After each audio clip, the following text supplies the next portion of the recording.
ഏറ്റവും കൂടുതൽ ഇകഴ്ത്തുന്നത്, പരിഹസിക്കുന്നത്, വിമർശിക്കുന്നത് ആരാണെന്നറിയാമോ? വിശ്വാസികളാണ്. ഈ മതമില്ല എന്ന് ഡിക്ലെയർ ചെയ്തവരെക്കാളേറെ, മതത്തെ വിമർശിക്കുന്ന ആളുകളെക്കാളേറെ, ഹിന്ദുക്കളെക്കാളും ക്രിസ്ത്യാനികളെക്കാളും ഒക്കെ ഏറെ ഈ മതത്തെ വിമർശിച്ചു കൊണ്ടിരിക്കുന്നതും പ്രവാചകനെ പരിഹസിച്ചു കൊണ്ടിരിക്കുന്നതും വിശ്വാസികളാണ്. എനിക്കത് ഏത് രൂപത്തിലും നിങ്ങളുടെ മുമ്പിൽ സമർത്ഥിക്കാൻ സാധിക്കും. ഇസ്ലാമിനെ ഇത്രയധികം ആളുകൾ വിമർശിക്കാൻ തന്നെ കാരണം എന്താ? ഒരു മതപുരോഹിതൻ വളരെ കൃത്യമായിട്ട് അത് പറഞ്ഞിട്ടുണ്ട്. നമ്മൾ നമ്മുടെ മതവിശ്വാസങ്ങളുമായിട്ട് മുന്നോട്ട് പോയി, ശരി, ഒരു കുഴപ്പമില്ല. നമ്മുടെ വിശ്വാസം നമ്മൾ പ്രചരിപ്പിച്ചു, ഒരു പ്രശ്നവുമില്ല. മറ്റുള്ള മതവിശ്വാസികളുടെ അവരുടെ മതപ്രമാണങ്ങളെ സംബന്ധിച്ചും വിശ്വാസങ്ങളെയൊക്കെ കുറിച്ച് വിമർശിക്കാൻ തുടങ്ങി. അതോടെ അവര് നമ്മുടെ വിശ്വാസ പ്രമാണങ്ങളെ സംബന്ധിച്ച് പഠിക്കുകയും മനസ്സിലാക്കുകയും ചെയ്തിട്ട് ഇപ്പോ അവര് ഇസ്ലാമിനെ വിമർശിച്ചു കൊണ്ടിരിക്കുക. അങ്ങോട്ട് കൊടുത്തിട്ട് വാങ്ങിച്ചതല്ലേ? അത് നോക്കിക്കോ.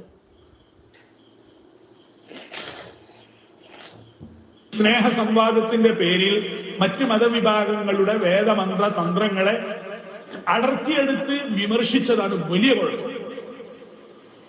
പണ്ടതില്ലായിരുന്നു. ഒരു ഇസ്ലാമിക വേദിയിലും ഒരു മുസ്ലിം പണ്ഡിതനും ഗീതയെ അല്ലെങ്കിൽ മനുസ്മൃതിയെ ഉദ്ധരിച്ച് പരിഹസിച്ച് കളിയാക്കി പറയാറില്ലായിരുന്നു. അടുത്ത കാലത്ത് അത് തുടങ്ങി. അപ്പൊ ബോധവാന്മാരായ ആ മതത്തിന്റെ ആളുകൾ ഇങ്ങനെ പോയാൽ നമ്മുടെ മതദർശനങ്ങളെ ഇകഴ്ത്തുന്ന പരിഹസിക്കുന്ന ഈ രീതി നമുക്ക് അപകടം ചെയ്യുമെന്ന് അവർ തിരിച്ചറിഞ്ഞപ്പോൾ രണ്ട് കാര്യം ചെയ്യാൻ തുടങ്ങി. ഒന്ന്, അവരും അതുപോലെ ഇസ്ലാമിക ദർശനങ്ങളെ വ്യാഖ്യാനിച്ച് കളിയാക്കാൻ തുടങ്ങി. അപ്പൊ നമുക്ക് വികാരളക്കാം. പറ്റുമോ? അവരുടേതിനെ കുറിച്ച് നമ്മൾ പറഞ്ഞപ്പോൾ ഒരു കുഴപ്പമില്ല. ഇത് വിശദീകരിച്ചൊന്നും ഓരോന്നും പറയുന്നില്ലേ. നമ്മളത് പറഞ്ഞപ്പോഴേക്ക് നമ്മൾ മാത്രം ചൂടാൻ നിരന്തർത്തുള്ളത്. അപ്പൊ നമ്മൾ ആ പരസ്പര ബഹുമാനം നിലനിർത്തണം എന്ന് പറഞ്ഞാൽ പോരാ, അത് നമ്മുടെ ജീവിതത്തിലെ നയായിരിക്കണം. ലഭ്യമായ ഖുർആൻ അദ്ദേഹം പറഞ്ഞത് വളരെ കൃത്യമാണ്. മറ്റൊരു മൗലവി ഉണ്ട്, നജീബ് മൗലവി. അദ്ദേഹം ഏതാണ്ട് ഇതേ സ്ലാങ്ങിലൂടെ പോകുന്ന ആളാണ്. ഖുർആൻ പരിഭാഷയ്ക്ക് പ്രശ്നമുണ്ട്. ഇസ്ലാം മത വിമർശകർ ഈ ഖുർആൻ പരിഭാഷകൾ പൊക്കിപ്പിടിച്ചിട്ടാണല്ലോ കാണിച്ചു തരുന്നത്. ഇതിന്റെ അർത്ഥം ഇതാണ്, എന്തുകൊണ്ടാണ് ഇങ്ങനെ വന്നത് എന്ന് ചോദിക്കും. ഇപ്പൊ ഇദ്ദേഹം പറഞ്ഞത് കേട്ടോ, അമുസ്ലിങ്ങളുടെ വിശ്വാസങ്ങളെയും അവരുടെ അനുഷ്ഠാനങ്ങളെയും അവരുടെ മതപ്രമാണങ്ങളെയും എടുത്ത് സ്നേഹസംവാദം എന്നൊക്കെ പറയുന്ന പരിപാടികളിലൂടെ വിമർശിക്കാൻ തുടങ്ങി. അവരും പിന്നീട് നമ്മുടെ വേദമന്ത്രതന്ത്രങ്ങളൊക്കെ പഠിച്ചു. അതുകൊണ്ട് അവരും കൃത്യമായ രൂപത്തിൽ ഇസ്ലാമിനെ വിമർശിക്കാൻ തുടങ്ങി. അപ്പോൾ നമ്മൾ അവരെ വിമർശിച്ചപ്പോൾ നമുക്ക് കഴുത്തിനു ചുറ്റും നാവായിരുന്നു, കുഴപ്പമുണ്ടായിരുന്നില്ല. അപ്പോ അവരെ നമ്മുടെ പ്രമാണങ്ങളെ വിമർശിക്കുമ്പോൾ നമ്മൾ കുരുക്കൾ പൊട്ടിയിട്ട് കാര്യമുണ്ടോ? നമ്മൾ വിമർശിച്ചിട്ട് കാര്യമുണ്ടോ? നമുക്ക് വിഷമമുണ്ടായിട്ട് കാര്യമുണ്ടോ? നമ്മൾ കൊടുത്തു വാങ്ങിയതാണത്. നമ്മൾ മര്യാദയ്ക്ക് നമ്മളുടെ വിശ്വാസങ്ങളുമായി മുമ്പോട്ട് പോയിരുന്നെങ്കിൽ ഒരു കുഴപ്പവും ഉണ്ടായിരുന്നില്ല. ഇത് ലോകം മുമ്പോട്ട് പോയിക്കൊണ്ടിരിക്കുമ്പോൾ 1000 വർഷം പുറകോട്ട് പോകുന്ന മുസ്ലിം സമുദായം അതുകൊണ്ടാണ് വിമർശിക്കേണ്ടി വരുന്നത്. 2ഉം 3ഉം കെട്ടി സുഖലോലുപതയിൽ ജീവിക്കുകയും അതിലൊന്നിനെ പറ്റില്ല എന്ന് തോന്നുമ്പോൾ വഴിയിൽ ഉപേക്ഷിക്കുകയും ചെയ്യുന്ന ഇവര് മതം പഠിപ്പിക്കാൻ ഇറങ്ങുമ്പോൾ പീഡിപ്പിക്കപ്പെടുന്ന കുഞ്ഞുങ്ങൾ ഇവരെ എന്തു വിളിക്കണം എന്നതാണ് ചോദ്യം. ലോകം കുതിക്കുന്നത് എങ്ങോട്ടാ? മുന്നോട്ടാ. ലോകം കുതിക്കുന്നത് മുന്നോട്ടാ. ഇവര് സമൂഹത്തെ കൊണ്ടുപോകുന്നത് എങ്ങോട്ടാ? പിന്നോട്ടാണ്. അടുത്തൊരു പ്രഭാഷണം കേട്ടോ. ചുണ്ട് ചോപ്പിച്ച് കണ്ണെഴുതി ഒരു പാന്റും കുപ്പായും ഇട്ട് ചുണ്ട് ചോപ്പിച്ച് കണ്ണെഴുതി മനുഷ്യനും പെൺകുട്ടിന്റെ കോലല്ലാതെ നടക്കണ കുറെ പെണ്ണുങ്ങൾ നിങ്ങളെ കുട്ടികളൊക്കെ നെടിച്ചിട്ട് പറഞ്ഞു നോക്കിയാണ് എത്ര പാന്റ് കുപ്പായിട്ട് നോക്കി. ചുണ്ട് ചോപ്പിക്കുന്ന, കണ്ണ് വാലിട്ട് എഴുതുന്ന, ആണിന്റെ വസ്ത്രം ധരിക്കുന്ന, ആണിനെ ആകർഷിക്കുന്ന രൂപത്തിൽ നടക്കുന്ന പെണ്ണിനെ റസൂൽ സല്ലല്ലാഹു അലൈഹി വസല്ലം വിളിച്ച പേരെന്താ നിങ്ങൾക്ക്? വ്യഭിചാരിണി എന്നാണ്, വേശ്യ എന്നാണ്. നിങ്ങളെ മോളെ മുഖത്ത് നോക്കിയിട്ട് ഒരു മനുഷ്യൻ വേശ്യ എന്ന് വിളിച്ചാൽ നിങ്ങൾ ക്ഷമിക്കുമോ? ആ കുട്ടി പാന്റ് കുപ്പായി ഇട്ടിട്ട് ഇറങ്ങിപ്പോകുമ്പോ നിങ്ങൾ ഓർക്കണം, റസൂല് വേശ്യ എന്ന് വിളിച്ച പെണ്ണാ പോണത്. ഏത് പെൺകുട്ടികളുണ്ട് പാന്റ് കുപ്പായോ ഇടാത്തവര്? ലിപ്സ്റ്റിക് ഇടാതെ, മേക്കപ്പ് ഇല്ലാതെ, കണ്ണെഴുതാതെ പുറത്തു പോകുന്ന എത്ര കുട്ടികളെ ഇന്ന് നമുക്കറിയാം. കുട്ടികൾ പോട്ടെ, സ്ത്രീകൾ വരെ ഫുള്ളി മേക്കപ്പിലല്ലേ പുറത്തു പോകുന്നത്. അവരൊക്കെ വേശ്യകളാണ്. പെർഫ്യൂം അടിച്ചാൽ വേശ്യ. ഇസ്ലാം പഠിപ്പിക്കുന്നതാണിത്. എന്തുകൊണ്ടാണ് ഇസ്ലാം വിമർശിക്കപ്പെടുന്നത് എന്ന് നിങ്ങൾക്ക് മനസ്സിലായോ?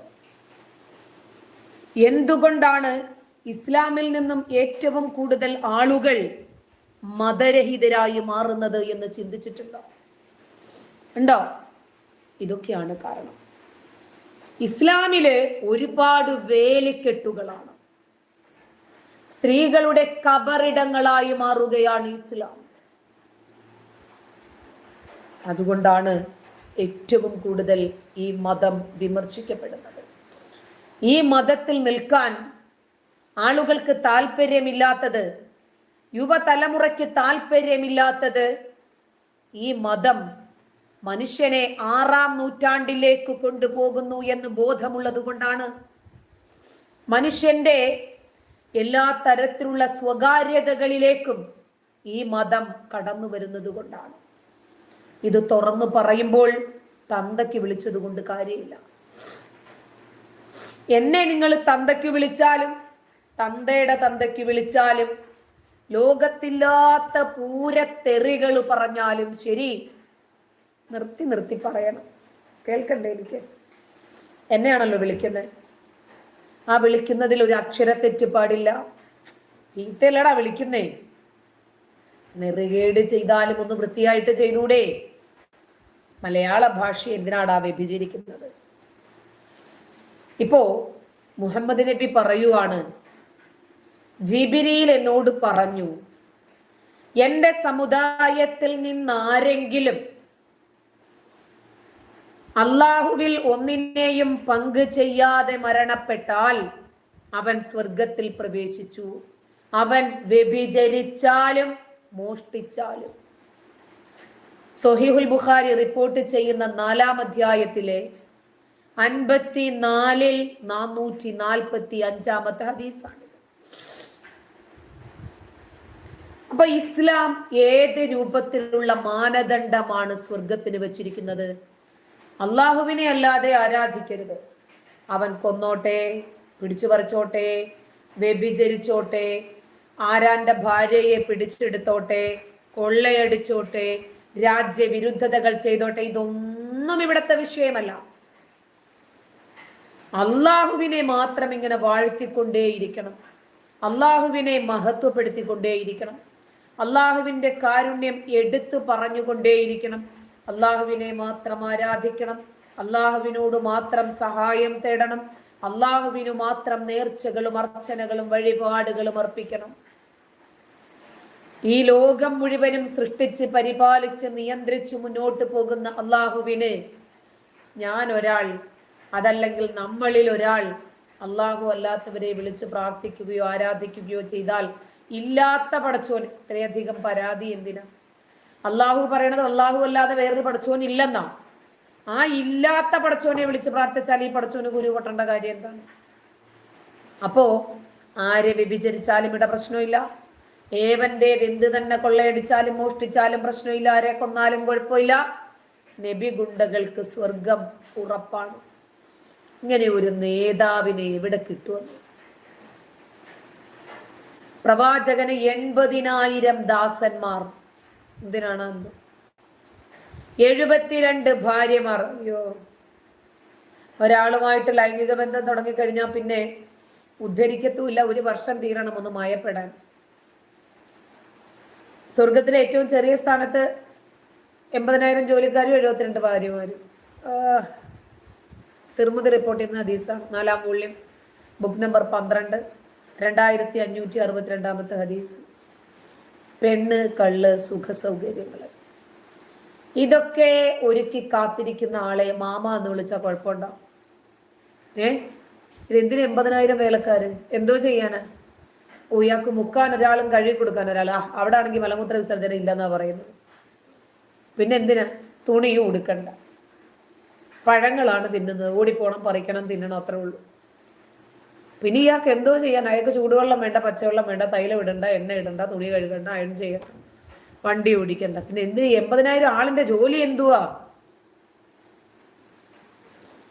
ഇതൊക്കെ ആലോചിക്കുമ്പോഴേ വട്ട് പിടിക്കുന്നുണ്ട്. അല്ലെങ്കിൽ കുറച്ച് വട്ട് ഇസ്ലാം മത വിശ്വാസികൾക്ക് സ്വാഭാവികമായിട്ടും ഉണ്ടാകും. കാരണം ഇതൊക്കെ വിശ്വസിച്ച് ഇതിന്റെയൊക്കെ ബേസ് അന്വേഷിച്ച് പോകുമ്പോഴത്തേക്ക് നെയ്യോ ഇത് എന്തുവാന്ന് തോന്നുന്നു. മുഹമ്മദ് നബി പറഞ്ഞതായിട്ട് അബൂ ഉമാമ റിപ്പോർട്ട് ചെയ്യുന്നൊരു ഹദീസാണ്. അള്ളാഹു സ്വർഗത്തിൽ പ്രവേശിപ്പിക്കുന്ന എല്ലാവരും 72 ഭാര്യമാരെ വിവാഹം കഴിക്കുമെന്ന്. ഇവിടെ 4 കഴിച്ച് റിഹേഴ്സൽ ഉണ്ട്. 2 ഹൂറികളാണ്, ബാക്കി 70 നരകവാസികളുടെ അവകാശമുണ്ട്. എന്തു ഈ പറയുന്നത്? അവർക്കൊക്കെ ലൈംഗിക ഭയം ഉണ്ടായിരിക്കുമെന്ന് സമാധാനപ്പെടുത്തുവാണ്. കാരണം ഇവിടെ ഉച്ചയും കുത്തി മറിയുന്നത് അതിനു വേണ്ടിയിട്ടാണല്ലോ. ആ പുരുഷനാണെങ്കിലോ തളരാതെ എപ്പോഴും നിവർന്നു നിൽക്കുന്ന ലിംഗവും ഉണ്ടായിരിക്കുന്നു. ഇബ്നു മാജ റിപ്പോർട്ട് ചെയ്യുന്ന 4337 ഹദീസ. ഈ നരകാവകാശികൾക്ക് എന്തിനാണ് 70 ഹൂറന്മാരെ? അവരെ പൊരിച്ചെടുക്കാനോ? എണ്ണയിലിട്ടിട്ട് പൊരിച്ചെടുക്കുമ്പോൾ അടുക്കി വെക്കാനായിരിക്കും. അതോ ഉപ്പും പുളിയുണ്ടോന്ന് മുരിഞ്ഞോന്ന് നോക്കാൻ വേണ്ടിയിട്ടാണ്. വെന്തോന്നൊക്കെ നമ്മൾ ഇടയ്ക്കിടയ്ക്ക് നോക്കുമല്ലോ. മലക്കുകളുടെ കൈ കഴിക്കുമ്പം പിടിച്ചു കൊടുക്കാനായിരിക്കും, അതോ മലക്കുകൾക്ക് തൈലം ഇട്ട് കൊടുക്കാനാണ്? തെരഞ്ഞെടുക്കപ്പെട്ട ആളുകളുടെ ലിംഗം ഒരിക്കലും മയപ്പെടുത്തുന്നില്ല. അവരുടെ ഉദ്ധാരണം ശാശ്വതമായിരിക്കുന്നു. പിന്നെ എന്തോ പിന്നെ 72 കൂലികൾ, 72 തരണികൾ പിന്നെ എന്തോ ഉണ്ടാക്കാനാ? ഇത് ഉദ്ധാരണം തീരുന്നുമില്ല. അടുത്ത ഹൂറിയെ പിന്നെ എങ്ങനെ സമീപിക്കുമെന്നൊരു ചോദ്യമുണ്ട്. ഒരു ഹൂറിയുമായിട്ട് ലൈംഗിക ബന്ധത്തിൽ ഏർപ്പെട്ടുകൊണ്ടിരിക്കുമ്പോഴേ ബാക്കി 72 പേര് എവിടെ പോകും? ഊട്ടിക്ക് ടൂറ് പോകുക. എനിക്ക് മരിച്ചൊക്കെ പോകണടാ സുഹൈലെ, ഇതൊക്കെ അല്ലടാ പടച്ചോൻ തരുന്നത്. മൊത്തം കോമഡിയാണ് അശ്വതി. ഇത് വായിച്ച് വായിച്ച് മനുഷ്യന്റെ കിളി പോയിരിക്കുക. ഒന്ന് ആലോചിച്ച് നോക്കിക്കേ. കുളിക്കണ്ട, നനയ്ക്കണ്ട, ടോയ്ലറ്റിൽ പോകണ്ട, യാത്ര പോകണ്ട, സാധനം പർച്ചേസ് ചെയ്യണ്ട, പ്രിപ്പയർ ചെയ്യണ്ട, പാചകം ഒന്നും ചെയ്യണ്ട. 80,000 സേവകർ എന്തോ ഉണ്ടാക്കാനാ? 72 ഹൂറികൾ.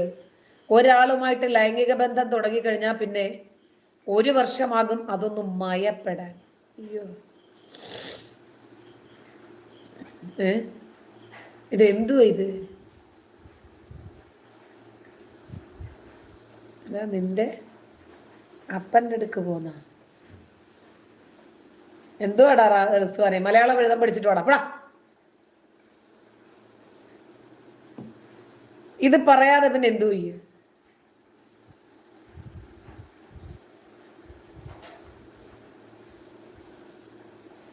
സൽമാ ഷംസിനെ കൃഷി ചെയ്യാൻ മുട്ടുന്നത് കലപ്പയുമായിട്ട് എവനെങ്കിലും ഉണ്ടോന്ന് നോക്കടി. എന്നോട് പറഞ്ഞിട്ട് ഞാനിപ്പോ എന്തോ ചെയ്യാണ്? നമ്മളാ ടൈപ്പല്ല. ഇവർക്ക് ആകെ അറിയുന്നത് തന്തയ്ക്ക് വിളിക്കാൻ മാത്രമാണ്. ഇതൊക്കെ ചോദിച്ചു പോകുമ്പോഴാണ് ഇവരുടെ പ്രശ്നം. ഇനി ഞാൻ പറഞ്ഞ വിഷയം നിങ്ങൾ ശ്രദ്ധിച്ചിരുന്നോ? അതായത് ഭാര്യയുടെ കണ്ണു വെട്ടിയാൽ നബി കള്ളവെടിക്ക് പോകുമെന്ന് പറഞ്ഞത് ഞാനല്ല. ഇത്രയും ഭാര്യമാരുമുണ്ട്. സ്വർഗം അല്ല, ശരീരം വാഗ്ദാനം ചെയ്യപ്പെട്ട സ്ത്രീകൾ ഇഷ്ടം പോലെയുണ്ട്. എന്നാലും ഒരൽപ്പം ശ്രദ്ധ തെറ്റിയാൽ നബിയുടെ കാര്യം സാധിക്കാൻ മറ്റുള്ളവരുടെ അടുത്തേക്ക് പോകും. അതല്ലെങ്കിൽ അവരെ വിളിച്ച് നബിയുടെ കിടക്കയിൽ കൊണ്ടുവരും. ഇത് ഞാൻ പറഞ്ഞതൊന്നും അല്ല സുഹൃത്തുക്കളെ.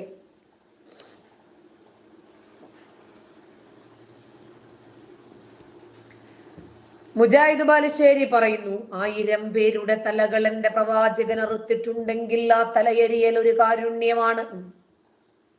ശരിയെന്നാ? എം അക്ബർ പറയുന്നു പ്രവാചകൻ മദ്യപിച്ചിട്ടുണ്ടെങ്കിൽ അത് സത്യമാണ്. ശരി, കള്ളുകുടിയനാണെന്ന് ഒരാളും കൊലയാളിയാണെന്ന് ഒരാളും.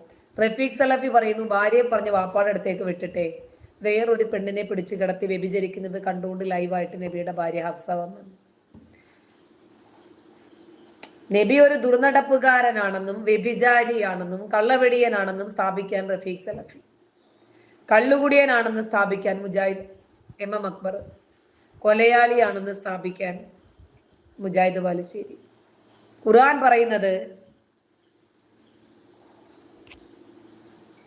നബി ഒരു ഉത്തമ മാതൃകയാണെന്ന്. റൂബീസ് റെസിപ്പി, ഇവളെ തല്ലിക്കൊല്ലാൻ ആരുമില്ലേ, ഇത് നിന്റെ തന്തയോട് വരാൻ റെഡി.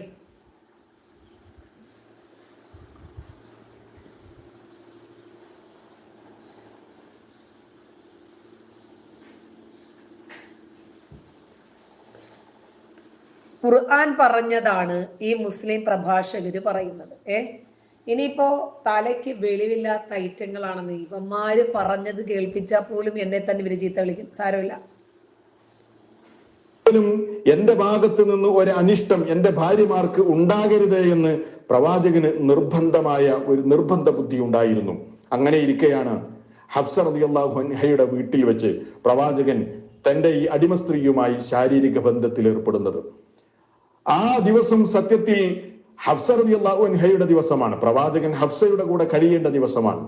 ഹഫ്സയുടെ വീട്ടിൽ വെച്ചുമാണ് ഇത് നടക്കുന്നത്. അങ്ങനെ ഹഫ്സ തന്റെ പിതാവിന്റെ അടുക്കലേക്ക് പോയി തിരിച്ചു വരുമ്പോൾ പ്രവാചകൻ സല്ലല്ലാഹു അലൈഹി വസല്ലം ഈ രൂപത്തിൽ തന്റെ അടിമ സ്ത്രീയുമായി ബന്ധത്തിലേർപ്പെട്ട വിവരം ഹഫ്സ റളിയല്ലാഹു അൻഹ അറിഞ്ഞപ്പോൾ സ്വാഭാവികമായും ഒരു പെണ്ണ് എന്നുള്ള നിലക്ക് നീരസം പ്രകടിപ്പിച്ചു. അവർ അല്ലാഹുവിന്റെ പ്രവാചകനോട് പറഞ്ഞു, അത്തഫ്അലു ഹാദാ ഫീ ബൈതി ഫീ യൗമി, എന്റെ ദിവസത്തിലും എന്റെ വീട്ടിലും വെച്ചായിരുന്നോ നബിയെ നിങ്ങൾ ഇങ്ങനെ ചെയ്തത്? അത് അവർക്ക് അനിഷ്ടമായി എന്ന് പ്രവാചകൻ സല്ലല്ലാഹു അലൈഹി വസല്ലമക്ക് മനസ്സിലായി. അപ്പോൾ തന്നെ അള്ളാഹുവിന്റെ പ്രവാചകൻ അവരെ പ്രയാസപ്പെടുത്തേണ്ടതില്ല എന്ന നിലക്ക് തന്നെ അവിടുന്ന് പറഞ്ഞു, ഫഇന്നഹാ ഹറാമുൻ അലയ്യ, എങ്കിൽ ഇനി ഞാൻ അവരുമായി ഒരിക്കലും ശാരീരിക ബന്ധത്തിൽ ഏർപ്പെടുകയില്ല, എനിക്ക് നിഷിദ്ധമാക്കി. എന്നാൽ നിങ്ങൾ പിണങ്ങേണ്ടതില്ല, നിങ്ങൾ അതിന്റെ പേരിൽ വിഷമിക്കേണ്ടതില്ല എന്ന് തന്റെ ഭാര്യയോട് നബി സല്ലല്ലാഹു അലൈഹി വസല്ലം പറഞ്ഞു. ഇവിടെ ശ്രദ്ധിക്കേണ്ടത്, ഒരിക്കലും ഹഫ്സ പറഞ്ഞില്ല നിങ്ങൾ ഞാനില്ലാത്ത സമയത്ത് അവരുമായി വേശ്യാവൃത്തിയാണല്ലോ നടത്തിയത് എന്ന് പറഞ്ഞില്ല. അതല്ലെങ്കിൽ ഹഫ്സയല്ലാത്ത വേറെ ഏതെങ്കിലും ഒരു ഭാര്യ അത് പറഞ്ഞിട്ടില്ല, സ്വഹാബത്ത് പറഞ്ഞിട്ടില്ല, അനുചരന്മാര് പറഞ്ഞിട്ടില്ല. അങ്ങനെയുള്ള ഒരു പദം നിങ്ങൾക്ക് കാണിച്ചു തരാൻ പറ്റൂല. ഇത് തന്റെ ഭാര്യക്ക് അനിഷ്ടമാണ് എന്ന് മനസ്സിലായപ്പോ നബി സല്ലല്ലാഹു അലൈഹി വസല്ലം എന്ത് ചെയ്തു? ഇനി ഞാൻ അങ്ങനെ ചെയ്യൂല എന്ന് പറയുകയും ചെയ്തു. പക്ഷേ അല്ലാഹു സുബ്ഹാനഹു വ തആല പ്രവാചകന്റെ ആ നിലപാടിനെ തിരുത്തി. വാനലോകത്ത് നിന്ന് ഭൂവനത്തിലേക്ക് വിശുദ്ധ ഖുർആനിൽ വചനം അവതരിപ്പിച്ചു. എടുത്തു പരിശോധിച്ചു നോക്ക്. വിശുദ്ധ ഖുർആനിലെ 66-ാം അധ്യായം സൂറത്തു തഹ്രീമിലെ 1-ാമത്തെ വചനം തന്നെ അതാണ്. എന്താ അല്ലാഹു പറഞ്ഞത്? യാ അയ്യുഹൻ നബിയ്യു ലിമ തുഹർരിമു മാ അഹല്ലല്ലാഹു ലക തബ്തഗി മർളാത അസ്വാജിക് വല്ലാഹു ഗഫൂറുർ റഹീം. ഓ പ്രവാചകരെ, ലിമ തുഹർരിമു, നിങ്ങൾ എന്തിനാണ് നിഷിദ്ധമായി പ്രഖ്യാപിക്കുന്നത്? മാ അഹല്ലല്ലാഹു ലക, അള്ളാഹു നിങ്ങൾക്ക് അനുവദിച്ചു തന്ന ഒരു കാര്യത്തെ ഉണ്ടോ? അള്ളാഹു നിഷിദ്ധമാക്കിയതല്ല അത്, വ്യഭിചാരമായിരുന്നില്ല അത്. എന്തിനാണ് നിങ്ങൾ ഇനി അങ്ങനെ ചെയ്യില്ലെന്ന് പറഞ്ഞത്? നിങ്ങളുടെ ഭാര്യമാരുടെ പത്നിമാരുടെ തൃപ്തിക്ക് വേണ്ടി, അവരുടെ സന്തോഷത്തിന് വേണ്ടി അള്ളാഹ് അനുവദിച്ച ഒരു കാര്യത്തെ നിഷിദ്ധമാണ് എന്ന് നിങ്ങൾ എന്തിനാണ് പറഞ്ഞത് എന്ന് പറഞ്ഞ് പ്രവാചകനെ തിരുത്തുകയായിരുന്നു. ഇതാ വല്ല മനസ്സിലായോ? ഓരോ ദിവസം ഓരോ ഭാര്യമാർക്ക് വേണ്ടിയിട്ട് പ്രവാചകൻ ഇങ്ങനെ കൊടുത്തിട്ടുണ്ടല്ലോ. ഇന്ന് നിനക്ക്, നാളെ നിനക്ക്, മറ്റന്നാൾ നിനക്ക്. ആർമാദിച്ച് ജീവിക്കുമായിരുന്നു ജീവിതം. അങ്ങനെ ഈ ദിവസം, ഇന്നത്തെ ദിവസം ഹഫ്സയ്ക്കുള്ളതാ. ഹഫ്സ അങ്ങനെ ഒരുങ്ങി തയ്യാറെടുത്തിരിക്കുക. വല്ലപ്പോഴും ഒരിക്കൽ കിട്ടുന്നതാണല്ലോ. കുഫയത്തൊക്കെ കൊടുത്തിട്ടുണ്ട് പ്രവാചകന്. പഠിച്ചവനെ 40 പുരുഷന്റെ കുതിരശക്തിയൊക്കെ ആയിട്ട് ഇപ്പൊ കെട്ടിയോ വരുമെന്ന് പറഞ്ഞ് കാത്തിരുന്നപ്പോ പറഞ്ഞു, ഹഫ്സ നിന്നെ വാപ്പ വിളിക്കുന്നുണ്ട്, പോയിട്ട് വരാം. അങ്ങോട്ട് പോയി വാപ്പ വിളിക്കണമെന്ന് പറഞ്ഞു. അങ്ങോട്ട് പോയ സമയത്താണ് നബി ആ ഇടയ്ക്ക് ഒരു പെണ്ണിനെ പിടിച്ചങ്ങ് കിടത്തി മാര്യത്തിൽ കിടത്തിയെ. ഇവർക്ക് ആകെ കിട്ടുന്ന ഒരു ദിവസമാണ്. ഹഫ്സ പോയപ്പോൾ വാപ്പ വിളിച്ചില്ല. പെട്ടെന്ന് ഹഫ്സ തിരിച്ചു. പോയതിനെക്കാട്ടി സ്പീഡിൽ ഹഫ്സ തിരിച്ചു. എന്നിട്ട് ഹഫ്സ പറഞ്ഞു വാപ്പ വിളിച്ചില്ല. വരുന്ന ഉടനെ ലൈവായിട്ട് കാണുന്നത് നബിയും മാര്യത്തിൽ കിടത്തി എന്ന് പറയുന്ന പെണ്ണും തമ്മിൽ നടക്കുന്ന ഡിങ്കോട അൽഫിയ. ഒരു പെണ്ണിനും സഹിക്കാൻ പറ്റില്ല. അപ്പൊ നബി പറഞ്ഞു, ഹഫ്സ ഒരു പ്രാവശ്യം ഒന്ന് ക്ഷമിക്കും. ഇനി ഒരിക്കലും ഞാൻ അവളെ തൊടത്തില്ല എന്ന് പറഞ്ഞു. അതുകൊണ്ട് കാര്യമില്ലല്ലോ. അപ്പൊ പഠിച്ചോൻ ആയത്തിറക്കടാ, നിനക്ക് ഞാൻ അനുവദിച്ചു തന്നതല്ലേടാ ഇതുപോലത്തെ വ്യഭിചാരങ്ങളൊക്കെ. ഭാര്യയുടെ തൃപ്തിക്ക് വേണ്ടിയിട്ട് നീ എന്തിനാടാ ഞാൻ നിനക്ക് അനുവദിച്ചു തന്നത് വേണ്ടാന്ന് പറയുന്നേ. നല്ല പഠിച്ചോൻ, നല്ല പഠിച്ചോനല്ലേ. ഞങ്ങളുടെ പഠിച്ചോൻ ഇങ്ങനെയാണ്. ഞങ്ങളുടെ പഠിച്ചോന്റെ രീതി, പ്രവാചകൻ എപ്പോഴാണോ കളിക്കാൻ മുട്ടുന്നത് അപ്പോൾ കളിക്കാൻ സൗകര്യം ഒരുക്കി കൊടുക്കുക എന്നത് അള്ളാഹുവിന്റെ ദൗത്യമാണ്. ഇപ്പൊ തരങ്ങളൊന്ന് ആലോചിച്ചു, ഇവിടെ ഒന്ന് തെറി പറയുന്ന നാറികളുണ്ട്. ഇവന്മാര് കേൾക്കുന്നുണ്ടോ ഇത് വല്ലതും? നീയൊക്കെ തെറി പറയടാ, കുഴപ്പമൊന്നുമില്ല. എൻ്റെ തന്തയ്ക്ക് തള്ളയ്ക്കൊക്കെ വിളിക്കുന്നുണ്ട്, പറഞ്ഞു.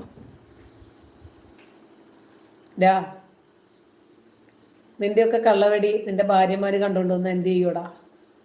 എന്തായാലും ഹഫ്സ നബിയെ പിടിച്ച് എയറിൽ നിർത്തിയിട്ടുണ്ട്, സംശയമൊന്നുമില്ല. ഹഫ്സ ഉമറിന്റെ മോളാ.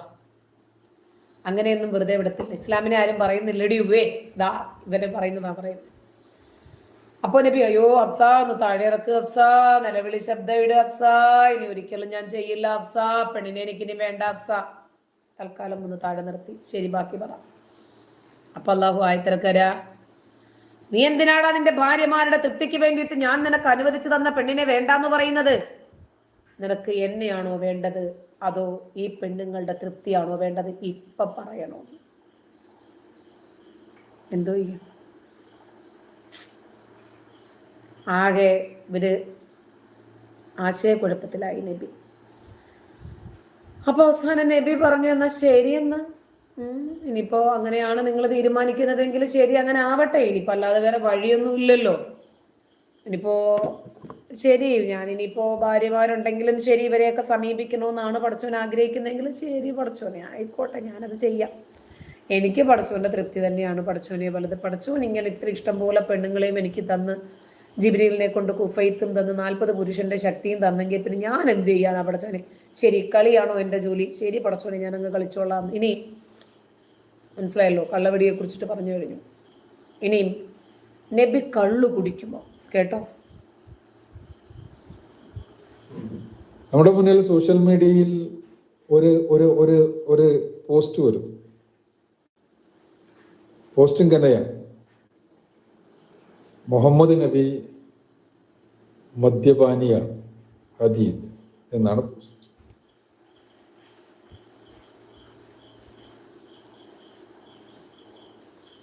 ഭയങ്കര സ്പീഡ് കുറവാണ് ഇവിടെ, കുറച്ച് സ്പീഡിലാക്കട്ടെ. നമ്മുടെ മുന്നിൽ സോഷ്യൽ മീഡിയയിൽ ഒരു ഒരു ഒരു ഒരു പോസ്റ്റ് വരും. പോസ്റ്റ് ഇങ്ങനെയാണ്: മുഹമ്മദ് നബി മദ്യപാനിയാണ്, ഹദീസ് എന്നാണ് പോസ്റ്റ്. ആ പോസ്റ്റിൽ പറയുന്നത് മുഹമ്മദ് അനുചരനോട് മദ്യം കൊണ്ടുവരാൻ ആവശ്യപ്പെട്ടു. ആ മദ്യം കൊണ്ടുവന്നപ്പോൾ അദ്ദേഹം അത് കുടിച്ചു. എന്നിട്ട് ചോദിച്ചു, ഇലയെടുത്തത് മറച്ചുകൊണ്ട് തന്നെയല്ലേ കൊണ്ടുവന്നത്? അത് അങ്ങനെ തന്നെയാണ് കൊണ്ടുവന്നത് എന്ന് മറുപടി പറഞ്ഞു. സഹീഹ് മുസ്ലിം ഹദീസ് നമ്പർ 3358. ഇത് കാണുമ്പോൾ നമ്മുടെ മനസ്സിലുണ്ടാകുന്ന വികാരം, ഒന്ന് നമ്മൾ ചിലപ്പോൾ ഹദീസ് ചെക്ക് ചെയ്യാം, എന്നിട്ട് അതിന്റെ ശരി തെറ്റുകൾ കണ്ടുപിടിക്കാൻ വേണ്ടി ശ്രമിക്കാം. അതല്ലെങ്കിൽ ഇങ്ങനെയൊന്നും ഉണ്ടാവില്ല എന്ന് നമ്മൾ വിചാരിക്കാം. കാരണം നമ്മൾ പഠിച്ച റസൂലുള്ളാഹി സ്വല്ലല്ലാഹു അലൈഹി വസല്ലമ മദ്യത്തെ നിരോധിച്ചതാണ്. നമ്മൾ പഠിച്ച റസൂലുള്ളാഹി സ്വല്ലല്ലാഹു അലൈഹി വസല്ലമ ഏതെങ്കിലും രൂപത്തിലുള്ള ലഹരിയുള്ള വസ്തുക്കളുടെ ഒരു ചെറിയ അംശം പോലും ഉപയോഗിക്കുവാൻ പാടില്ല എന്ന് പഠിപ്പിച്ച റസൂലുള്ളാഹി. അതുകൊണ്ട് തന്നെ ഇങ്ങനത്തെ ഒരു ആരോപണം ഒരർത്ഥത്തിലും നിലനിൽക്കില്ല എന്നായിരിക്കും നമ്മൾ വിചാരിക്കുക. അങ്ങനെ വിചാരിക്കാനാണ് നമുക്ക് എല്ലാവർക്കും ഇഷ്ടം. പക്ഷേ നിങ്ങൾക്ക് ഹലോ, മുസ്ലിം സമുദായം മയക്കുമരുന്ന് ജ്യൂസിൽ കലർത്തി കൊടുത്ത് യുവാക്കളെയും യുവതികളെയും എല്ലാം മതപരിവർത്തനം നടത്തിക്കുന്നു എന്ന് ഒരു ബിഷപ്പ് പറഞ്ഞപ്പോൾ അതിനനുകൂലമായ ഒരുപാട് പ്രതികരണങ്ങൾ നമ്മുടെ കേരളത്തിൽ നിന്നുണ്ടായി എന്നുള്ളത് നമ്മൾ മറക്കരുത്. ഇപ്പൊ ഇങ്ങനെ ഒരു ഹദീസ് ഉണ്ടോ എന്ന് നമ്മൾ നോക്കിയപ്പോൾ അങ്ങനെ ഹദീസ് ഉണ്ട് എന്ന് നമ്മൾ കണ്ടു വിചാരിക്കും. ഈ 33:58 നോക്കിയപ്പോൾ നമ്മൾ കണ്ടു റസൂലുള്ളാഹി സ്വല്ലല്ലാഹു അലൈഹി വസല്ലം നബീദ് കൊണ്ടുവരാൻ ആവശ്യം. അത് കൊണ്ടുവന്നപ്പോൾ നബി ഇത് കൊണ്ടുവന്നയാളോട് റസൂലുള്ളാഹി സ്വല്ലല്ലാഹു അലൈഹി വസല്ലം ചോദിച്ചു, ഇത് ഇല കൊണ്ട് മറച്ചുകൊണ്ട് തന്നെയല്ലേ കൊണ്ടുവന്നു? അദ്ദേഹം പറഞ്ഞു, അങ്ങനെ തന്നെയാണ് കൊണ്ടുവന്നത്. എന്നിട്ട് റസൂലുള്ളാഹി സ്വല്ലല്ലാഹു അലൈഹി വസല്ലം അത് കുടിച്ചു. ഇങ്ങനെ ഒരു ഹദീസ് നമ്മൾ കാണും. സ്വാഭാവികമായിട്ടും നമ്മൾ ആദ്യം നോക്കുക നബീദ് എന്താണ്. നബീദിനെ പറ്റി നമ്മൾ ഗൂഗിൾ ചെയ്യുന്നു. ഗൂഗിൾ ചെയ്തപ്പോൾ പിന്നെ നബീദ് എന്നുള്ള പദത്തിനുള്ള അറബി പദത്തിനുള്ള അർത്ഥം ഓൺലൈനിൽ വിശദീകരിക്കുന്ന സൈറ്റുകളിൽ കിട്ടുന്നു. അപ്പോൾ സൈറ്റിൽ കാണുന്നത് ഈത്തപ്പഴത്തിൽ നിന്നുണ്ടാക്കുന്ന മദ്യമെന്ന്. ഇപ്പോൾ നമ്മുടെ മാനസികാവസ്ഥയാണ്. ഈ മാനസികാവസ്ഥ എന്ത് എന്ന ചോദ്യത്തിനാണ് നമ്മൾ കൃത്യമായി മറുപടി ഉത്തരം കണ്ടത്. നമ്മുടെ മനസ്സിൽ റസൂലുള്ളാഹി അങ്ങനെ ചെയ്യേണ്ടിയിരുന്നില്ല എന്നാണ് നമ്മുടെ ഉത്തരം നമ്മുടെ മനസ്സിൽ തോന്നുന്നതെങ്കിൽ നാം ചികിത്സിക്കേണ്ടതുണ്ട് എന്നാണ് നമ്മൾ മനസ്സിലാക്കുന്നത്. നമ്മുടെ എന്നാൽ ഞാനും നിങ്ങളുടേതല്ല ഞാൻ ഉദ്ദേശിക്കുന്നത്, നമ്മുടെ പുതിയ തലമുറയുടെ അല്ലെങ്കിൽ നമ്മുടെ വിദ്യാർത്ഥികളുടെ, നമ്മുടെ യുവാക്കളുടെ. അതേസമയം നമ്മുടെ മനസ്സിലുണ്ടാകുന്നത് എന്ത് തന്നെ നമ്മുടെ മുന്നിൽ ഇങ്ങനെയെല്ലാമാണ് കാണുന്നതെങ്കിലും റസൂലുള്ളാഹി സ്വല്ലല്ലാഹു അലൈഹി വസല്ലം കാര്യം ചെയ്തിട്ടുണ്ടോ എങ്കിൽ അത് ശരിയായിരിക്കും എന്ന ഉത്തരമാണെങ്കിൽ. എങ്ങനെയുണ്ട്? അതായത് പ്രവാചകൻ നബീദ് കൊണ്ടുവരാൻ പറഞ്ഞു. നബീദ് എന്ന് പറഞ്ഞാൽ ഈത്തപ്പഴം മിക്സ് ചെയ്തുണ്ടാക്കുന്ന മദ്യമാണ്. നബി ഒരു ചോദ്യമേ ചോദിച്ചുള്ളൂ, അടച്ചാണോ കൊണ്ടുവന്നത്? ആരെങ്കിലും കണ്ടോന്നായിരിക്കും. എന്നിട്ട് എം എം അക്ബർ പറഞ്ഞത് കേട്ടോ, നബി അത് കുടിച്ചിട്ടുണ്ടെങ്കിൽ ആ കള്ളുകുടി ശരിയാണ്. നബി കള്ളു കുടിച്ചിട്ടുണ്ടോ? ഉണ്ടെങ്കിൽ അത് ശരിയാണ് കേട്ടോ. ഈ മാനസികാവസ്ഥ എന്ത് എന്ന ചോദ്യത്തിനാണ് നമ്മൾ കൃത്യമായി മറുപടി ഉത്തരം കണ്ടത്. നമ്മുടെ മനസ്സിൽ റസൂലുള്ളാഹി അങ്ങനെ ചെയ്യേണ്ടിയിരുന്നില്ല എന്നാണ് നമ്മുടെ ഉത്തരം നമ്മുടെ മനസ്സിൽ തോന്നുന്നതെങ്കിൽ നാം ചികിത്സിക്കേണ്ടതുണ്ട് എന്നാണ് നമ്മൾ മനസ്സിലാക്കുന്നത്.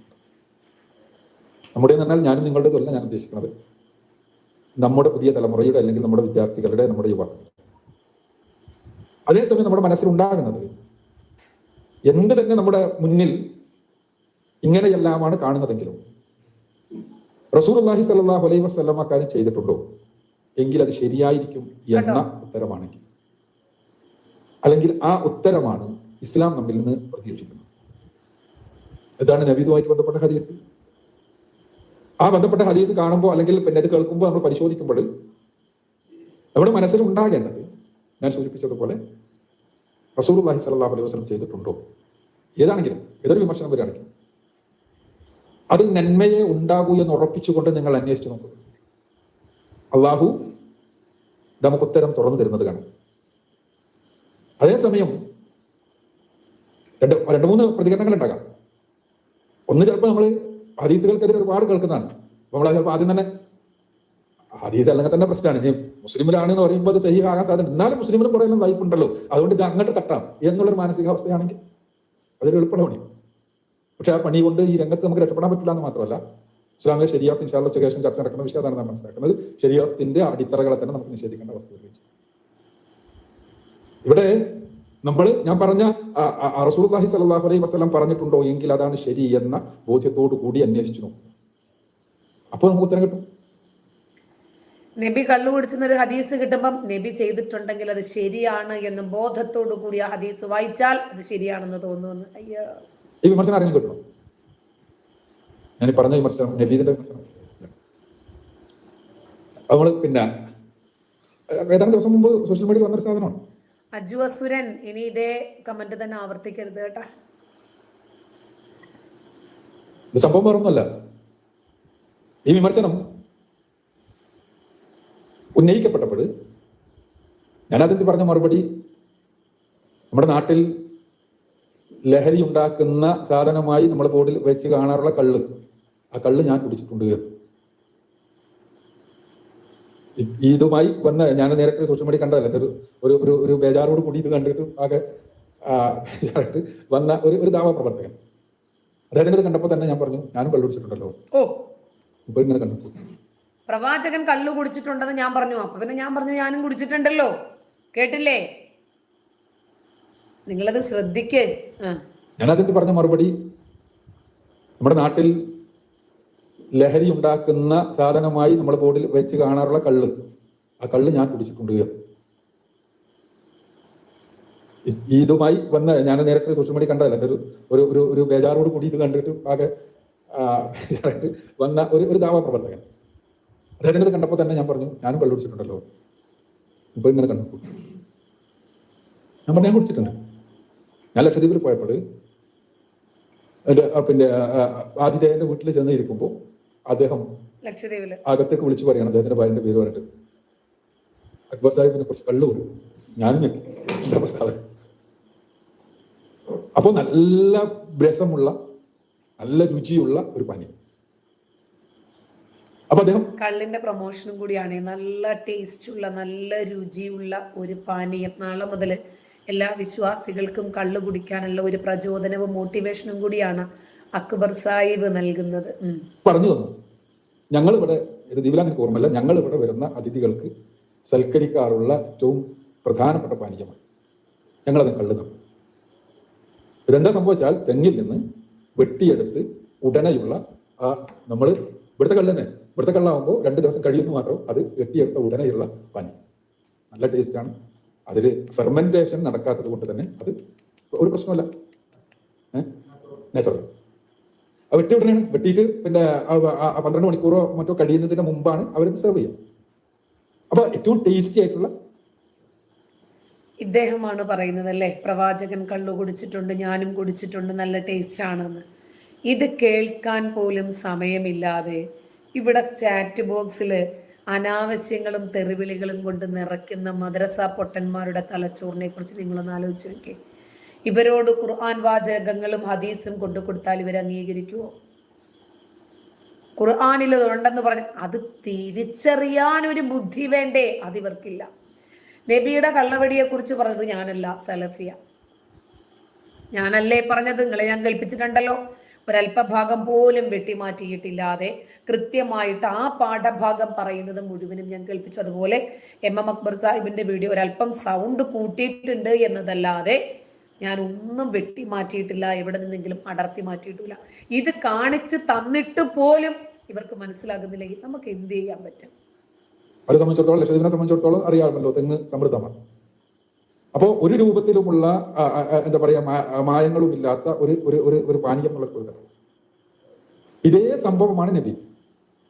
അത് നമ്മൾ പഠിച്ചു പോയാൽ കാണാൻ പറ്റും, പക്ഷെ നമ്മൾ കാണില്ല. നമ്മുടെ കള്ളു കുടിച്ചു അക്ബർ സാഹിബ് ബിസ്മില്ലാ പറഞ്ഞു കുടിച്ചാ പോരെ? മാനസികാവസ്ഥ അവിടെ തന്നെ ഞാൻ പറയുക, എന്നാലും റസൂൽ ഇത് ചെയ്തല്ലോ എന്നുള്ള മാനസികാവസ്ഥയിൽ പോയാൽ നമ്മൾ കാണൽ മുഴുവൻ തിരിച്ചായി. അതേപോലെ റസൂൽ ചെയ്തിട്ടുണ്ടെങ്കിൽ അത് ശരിയുണ്ടാകും എന്ന മാനസികാവസ്ഥയിൽ നിങ്ങൾ തരികയാണെങ്കിൽ നിങ്ങൾ കാണാൻ മുഴുവൻ. നബീദ് എത്ര ദിവസം നബീദുമായി ബന്ധപ്പെട്ട ഒരുപാട് സാധനങ്ങൾ ഹദീസുകൾ നമുക്ക് കാണാം. ആ ഹദീസുകളിൽ നബീദ് എന്ന് പറഞ്ഞാൽ ഈത്തപ്പഴച്ചാറാണ്, അല്ലെങ്കിൽ വേറെ ഏതെങ്കിലും പിന്നെ ഫ്രൂട്ട്സിന്റെ നമ്മൾ വൈന്ന് പറയുന്ന ഈ മുന്തിരി ചാറിനെ പോലുള്ള സാധനം. ആ ചാറിനും പറയും, വൈന്ന് നമ്മൾ എന്തിനു പറയും, പിന്നെ മുന്തിരി ജ്യൂസിനും പറയാമല്ലോ. അത് ഫെർമെന്റ് ആകുമ്പോഴാണ് ലിക്കർ ഷോപ്പിലുള്ള വൈനായി മാറുന്നത്, അത് പൊടിക്കുമ്പോൾ. ഇതേപോലെ ഇത് ഇത്ര ദിവസം വരെ കുടിക്കാം, ഇത്ര ദിവസം കഴിഞ്ഞാൽ കുടിക്കാൻ പാടില്ല എന്നെല്ലാം ഉള്ള ഹദീസുകൾ ഒരുപാടുണ്ട്. അത് പരിശോധിച്ചാൽ നമുക്ക് തന്നെ ഈ പ്രശ്നം കഴിയും. ഇതെത്ര നിരുത്സാഹിക്കാണ് നോക്കുക. ഞാൻ ആ ഇല കൊണ്ട് മറച്ചു പിടിച്ചില്ല എന്നാണ് ചോദ്യം. അത് കാണാതിരിക്കാനാണെന്നാണ് എഴുത്തുകാരന്റെ വ്യാഖ്യാനം. ഇത് സംഭവം എന്ന് വെച്ചാൽ ഒരു പ്രത്യേക ഇല ഉണ്ട്, അത് മറച്ചു പിടിച്ചുകൊണ്ട് സൂര്യപ്രകാശം തട്ടാതെയാകണത് കുടിക്കേണ്ടത് എന്നുള്ളതാണ് നിയമം, അല്ലെങ്കിൽ അത് കുളിച്ചു പോകുന്നതാണ്. ചോദിക്കുന്നത് ഇങ്ങനെയാണ്, പക്ഷെ ഭക്ഷണം വരുന്നത് അങ്ങനെയാണ്. ഇങ്ങനെയാണ് ഇസ്ലാമിനെതിരെയുള്ള വിമർശനങ്ങളിൽ മിക്കതല്ല മുഴുവൻ വസ്തുതാവിരുദ്ധമായി സന്ദർഭങ്ങളിൽ നടത്തിയെടുത്തുകൊണ്ടുള്ള. പ്രവാചകന്റെ ഹദീസാണല്ലോ പറഞ്ഞത്. പ്രവാചകൻ മദ്യപിച്ചിട്ടുണ്ട് എന്ന് മുസ്ലിം റിപ്പോർട്ട് ചെയ്യുന്ന ഹദീസ് ഉണ്ട്. ആ ഹദീസ് എടുത്ത് ഞങ്ങളൊക്കെ എടുത്ത് വിമർശിച്ചപ്പോഴാണ് അതിന് വ്യാഖ്യാനവുമായി MM അക്ബർ സാഹിബ് വരുന്നത്. പ്രവാചകൻ കള്ളു കുടിച്ചിട്ടുണ്ടെങ്കിൽ ആ കള്ളുകുടി ശരിയാണ് എന്ന് സ്ഥാപിക്കാനാണ് ഇദ്ദേഹം ശ്രമിക്കുന്നത്. എങ്ങനെ അംഗീകരിക്കും എന്ന ചോദ്യത്തിന് പ്രസക്തിയില്ല. അതുപോലെ മറ്റൊരെണ്ണം കൂടി കേട്ടോ. 3 കാര്യങ്ങളാണ് ഞാൻ പറഞ്ഞത്. ഒന്ന്, പ്രവാചകൻ കള്ളുകുടിയനാണ് എന്ന് ഇമാം അക്ബർ പറഞ്ഞു. ഇപ്പൊ കേട്ടല്ലോ. പ്രവാചകൻ വ്യഭിചാരിയാണ് എന്ന് സലഫി പറഞ്ഞു. ഭാര്യയുടെ അഭാവത്തിൽ വേറൊരു പെണ്ണുമായിട്ട് കണ്ടല്ലോ. അടുത്തത്, പ്രവാചകൻ കൊലയാളിയാണ് എന്ന് പറയുന്നത് മുജാഹിദ് ബാലുശ്ശേരിയാണ്. മുഹമ്മദ് നബി ക്രൂരത ജീവിതത്തിൽ ഒരിക്കലും ചെയ്യാത്ത, കാരുണ്യം മാത്രം ചെയ്ത, ഞാൻ പറയുന്നു മുഹമ്മദ് നബി 1000 ആളെ തല അരിയുന്നുണ്ടെങ്കിൽ ആ അരിയൽ കാരുണ്യമാണ്. മുഹമ്മദ് നബി ക്രൂരത ജീവിതത്തിൽ ഒരിക്കലും ചെയ്യാത്ത, കാരുണ്യം മാത്രം ചെയ്ത, ഞാൻ പറയുന്നു മുഹമ്മദ് നബി 1000 ആളെ തല അരിയുന്നുണ്ടെങ്കിൽ ആ അരിയൽ കാരുണ്യമാണ്. ഇവര് പൊട്ടന്മാരാണോ? ക്രൂരത ജീവിതത്തിൽ ഒരിക്കലും ചെയ്തിട്ടില്ലാത്ത നബി, ആ നബി 1000 പേരുടെ തല അരിഞ്ഞിട്ടുണ്ടെങ്കിൽ ആ അരിയൽ കാരുണ്യമാണെന്ന്. ഇതിലേറെ രസകരം എന്തെന്ന് പറയുമ്പോൾ ഒരു ഖുർആൻ വചനമാണ്. ലഖദ് കാന ലക്കും ഫീ റസൂലില്ലാഹി ഉസ്വത്തുൻ ഹസന. ഈ നബിയിൽ നിങ്ങൾക്ക് ഉത്തമമായ മാതൃകയുണ്ട്. അതാണ് ആകെ സമാധാനം. കള്ളുകുടിച്ചു നബി, വ്യഭിചരിച്ചു നബി, കൊലയാളിയാണ് നബി. ഇതിൽ കൂടുതൽ ഇനി എന്തോ വേണം?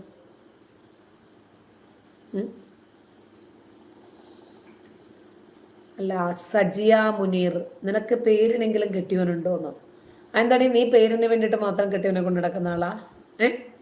അയാളുടെ ഒരു കഴിവെന്നു, അയാൾക്ക് എന്താ കഴിവിന് കുറവ്? അത് നീ എപ്പോഴെങ്കിലും അയാളെ പരീക്ഷിച്ച് നോക്കിയിട്ടുണ്ടോ? അയാളുടെ കഴിവ് എന്താണെന്ന് അറിയാൻ? നീ എപ്പോഴെങ്കിലും അയാളെ ഉപയോഗിച്ചിട്ടുണ്ടോ? അയാളുടെ കഴിവും പോയി കിടന്ന് ഇറങ്ങടി, പോടി.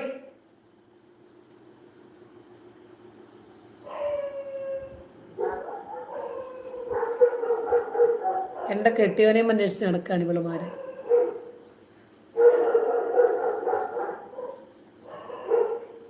പട്ടി ഉരയ്ക്കുന്ന ആരെങ്കിലും വന്ന് വീടിന് വല്ലതും ചുറ്റും നിൽപ്പുണ്ട? എവിടെങ്കിലും ഒരു കരിയില് അനങ്ങിയാ പേടിയാ. പേടിയെന്ന് പറഞ്ഞാല് മരിക്കാൻ ഭയമല്ല, ഇവന്മാരാരെങ്കിലും ആണോ, വളഞ്ഞിട്ടുണ്ടോ എന്നൊരു പേടി.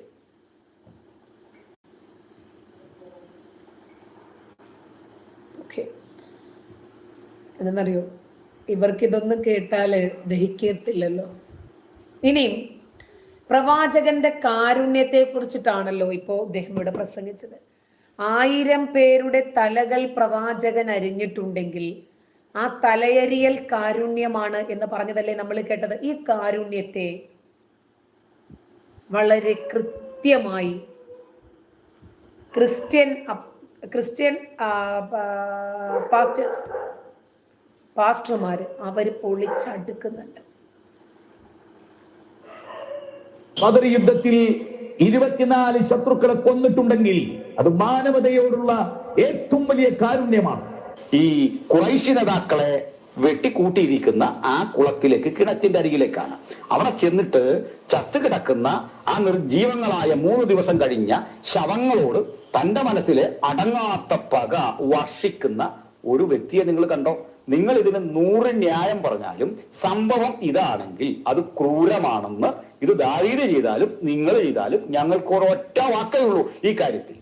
ആ വിജയം ഉണ്ടായിട്ടില്ലായിരുന്നെങ്കിൽ യഹൂദ ദേവാലയങ്ങൾ ഉണ്ടാകുമായിരുന്നില്ല, ക്രൈസ്തവ ദേവാലയങ്ങൾ ഉണ്ടാകുമായിരുന്നില്ല, സന്യാസി മഠങ്ങൾ ഉണ്ടാകുമായിരുന്നില്ല, സിനഗോഗുകൾ ഉണ്ടാകുമായിരുന്നില്ല, ദൈവത്തെ ധാരാളമായി പ്രകടിപ്പിക്കപ്പെടുന്ന മസ്ജിദുകൾ ഉണ്ടാകുമായിരുന്നില്ല. ബാലുശ്ശേരി പറയുന്നത് ബദർ യുദ്ധം നടന്നിരുന്നില്ലെങ്കിൽ ഇവിടെ കന്യാസ്ത്രീ മഠങ്ങളോ അല്ലെങ്കിൽ ഇവിടെ സിനഗോഗുകളോ ക്രൈസ്തവ സ്ഥാപനങ്ങളോ ഇവരുടെ മസ്ജിദുകളോ ഒന്നും ഉണ്ടാകുമായിരുന്നില്ലെന്ന. മസ്ജിദുകളുടെ കാര്യം എനിക്കറിയില്ല. അങ്ങനെയാണോ മസ്ജിദിന്റെ നിലനിൽപ്പെന്ന് എനിക്കറിയില്ല. ബദർ യുദ്ധത്തിൽ ഒരു കാര്യം, ഈ ബദർ യുദ്ധത്തെ അല്ല ഞാൻ വിമർശിച്ചോ, ഇദ്ദേഹത്തിന്റെ വ്യാഖ്യാനമാണ്. ബദർ യുദ്ധത്തിൽ ഈ കാണിച്ച പണി, യുദ്ധത്തെ അല്ല ഈ പറയുന്നു, ഒരു പൊളിറ്റിക്കൽ പർപ്പസിന് നടത്തിയ യുദ്ധത്തെ ഞാൻ വിമർശിക്കല്ല. യുദ്ധത്തിൽ എടുത്ത ക്രൂരത നിങ്ങൾ കണ്ടോ?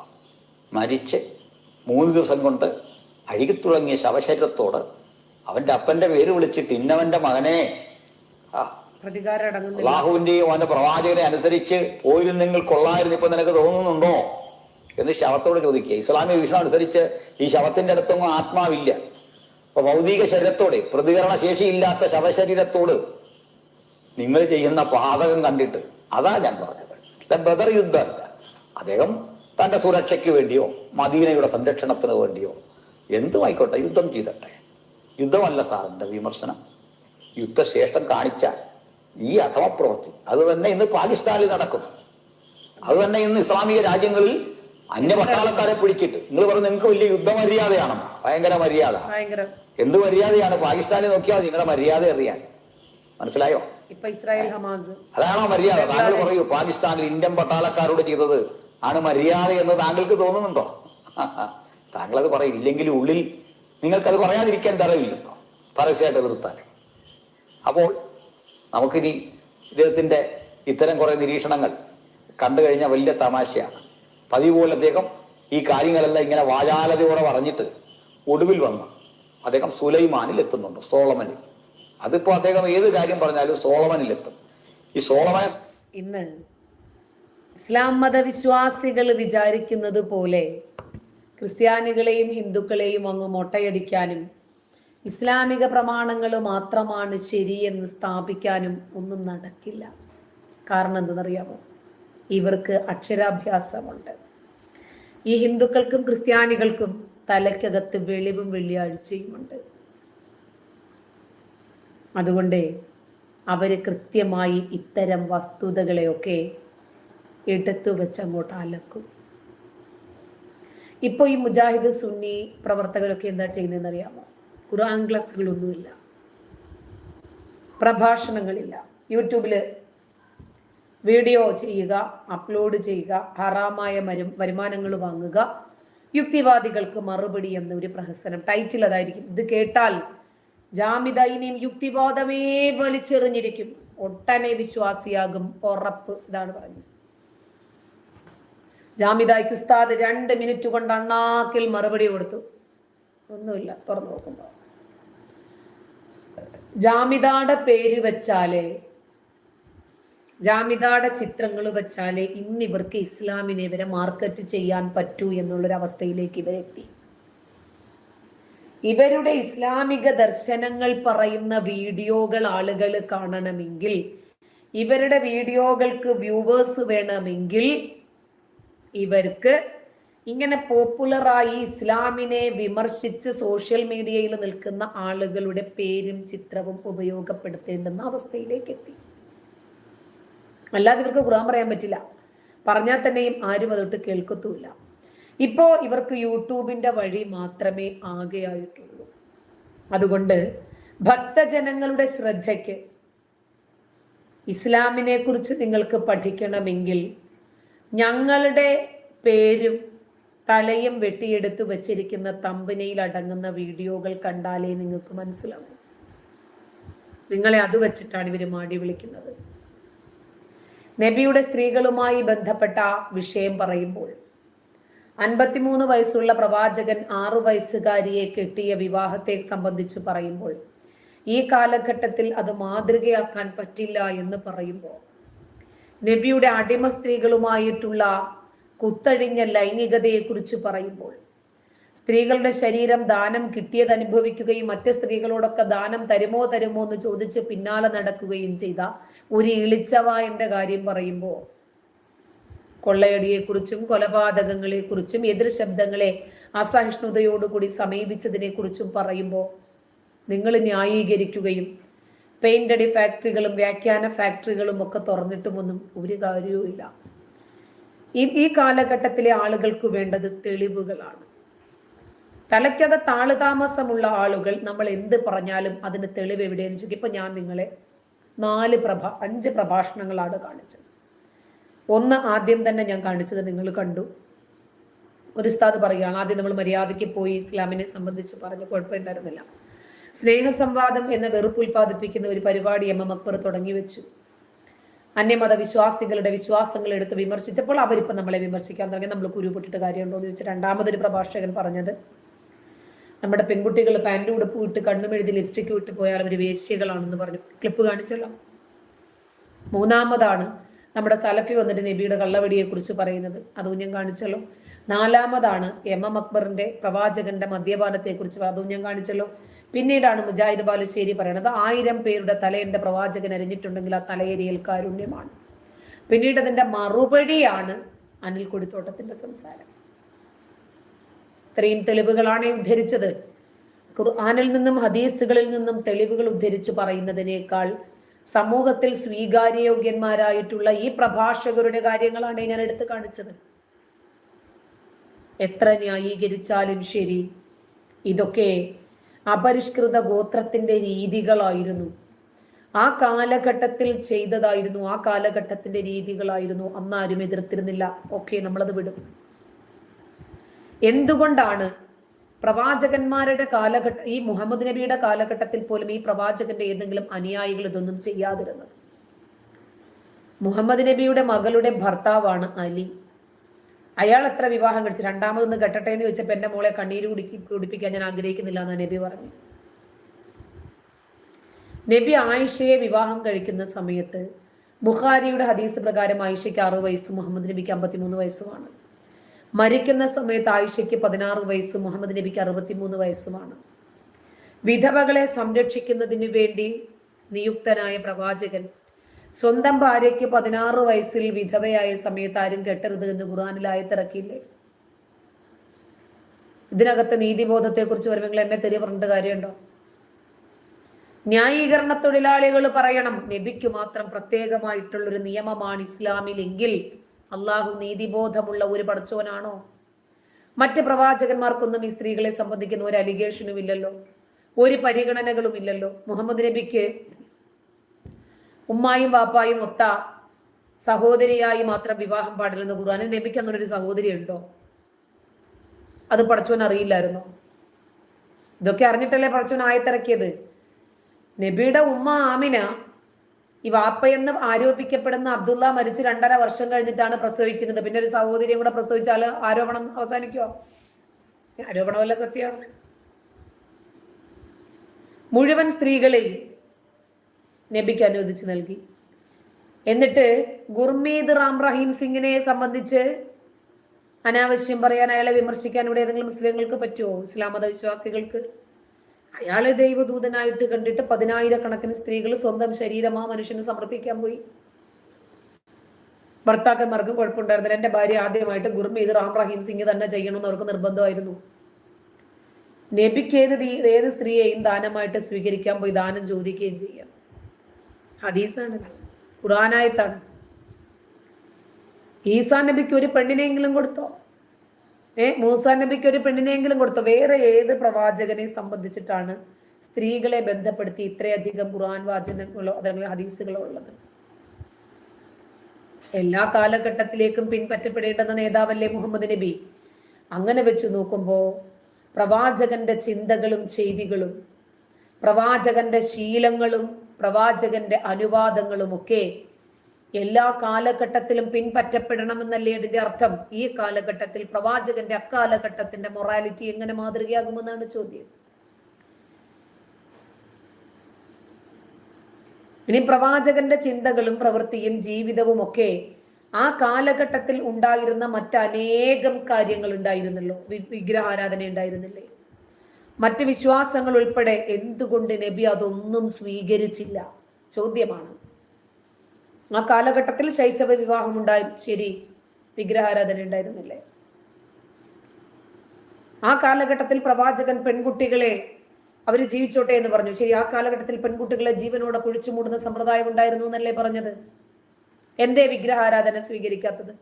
പെൺകുട്ടികളെ ഇതൊക്കെ മാത്രം സ്വീകരിക്കാനുള്ള അള്ളാഹുവിന്റെ റസൂലിന് ഭയങ്കര താല്പര്യമായിരുന്നല്ലോ. കൂടുതൽ കല്യാണം കഴിച്ചു, പെപ്പാട്ടികളെ വെച്ചു, കുഞ്ഞു കുഞ്ഞു മക്കളെ പോയി കെട്ടി, കുഴപ്പമൊന്നും ഉണ്ടായിരുന്നില്ലല്ലോ. അപ്പോൾ അതൊക്കെ പ്രവാചകന് ശരിയായിരുന്നു, ആ കാലഘട്ടത്തിന്റെ രീതികളായിരുന്നു എന്ന് പറയുമ്പോൾ അതൊക്കെ നബിക്ക് ശരിയാണ് എന്ന് അംഗീകരിക്കാൻ പറ്റും. വിഗ്രഹാരാധന മാത്രം തെറ്റായിരുന്നല്ലേ? ഇത് കേട്ടിട്ട് തന്തയ്ക്ക് വിളിക്കടാ തെണ്ടികളെ. നിങ്ങൾ എത്ര തെറികൾ വേണമെങ്കിലും വിളിച്ചോ, കുഴപ്പമൊന്നുമില്ല. ഈ ഉസ്താദുമാർ യൂട്യൂബിലൂടെ ഇങ്ങനെ വീഡിയോകൾ പടച്ചുണ്ടാക്കുന്നതും ഈ രൂപത്തിൽ ടൈറ്റിലുകൾ കൊടുക്കുന്നതും എന്തിനാ? ആളുകളെ ആകർഷിക്കാൻ തന്നെയാണ്. മറുപടി പറയുമ്പോൾ കൃത്യമായ രൂപത്തിലുള്ള മറുപടികൾ പറയണം. ഇനിയും എന്നെക്കുറിച്ച് ഇവർ പറയുന്നുണ്ടല്ലോ, ഞാൻ പണമുണ്ടാക്കാൻ വേണ്ടിയിട്ടാണ് വീഡിയോ ചെയ്യുന്നത്, യൂട്യൂബിലൂടെ പൈസ ഉണ്ടാക്കാൻ വേണ്ടിയിട്ടാണ് ഇസ്ലാമിനെ വിമർശിക്കുന്നത് എന്നൊക്കെ ഇവർ പറയുന്നത്. അതൊക്കെ പറഞ്ഞോട്ടെ, അതൊന്നും ഇവിടുത്തെ വിഷയമല്ല. ചോദ്യം, മുസ്ലിം പുരോഹിതന്മാരെന്ന് പറഞ്ഞു നടക്കുന്ന ഈ വിഭാഗത്തിന് എന്ത് തൊഴിലറിയാം? ഇവർക്കറിയുന്ന തൊഴിലെന്താണ്? ഇവർക്ക് ഇസ്ലാമിനെ കുറിച്ച് പറഞ്ഞിട്ടില്ലെങ്കിൽ, അങ്ങനെ ഇവർക്ക് ജീവിക്കാൻ പറ്റില്ലെങ്കിൽ മറ്റെന്ത് തൊഴിൽ ഇവർ ചെയ്യും എന്നതാണ് ഇവിടുത്തെ വിഷയം. നിങ്ങൾ പറ. പ്രവാചകൻ അറിയുന്ന തൊഴിലെന്തായിരുന്നു? കൊള്ളയടിയാ? പെണ്ണുപിടിയാ?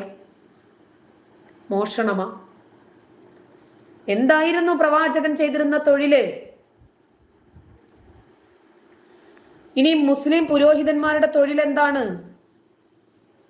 ഈ മുസ്ലിം പുരോഹിതന്മാർക്ക് മതം പ്രചരിപ്പിക്കാൻ പറ്റിയിട്ടില്ലെങ്കിൽ അവര് മറ്റെന്ത് തൊഴിൽ ചെയ്ത് ജീവിക്കും? യൂട്യൂബിൽ വീഡിയോ ഇട്ട് ജീവിക്കുന്ന ഒരുപാട് പുരോഹിതന്മാരുണ്ട്. അവർക്കല്ലേ ഹറാമും ഹലാലും. എന്നെ സംബന്ധിച്ചിടത്തോളം ഹറാമും ഹലാലും ഇല്ലല്ലോ.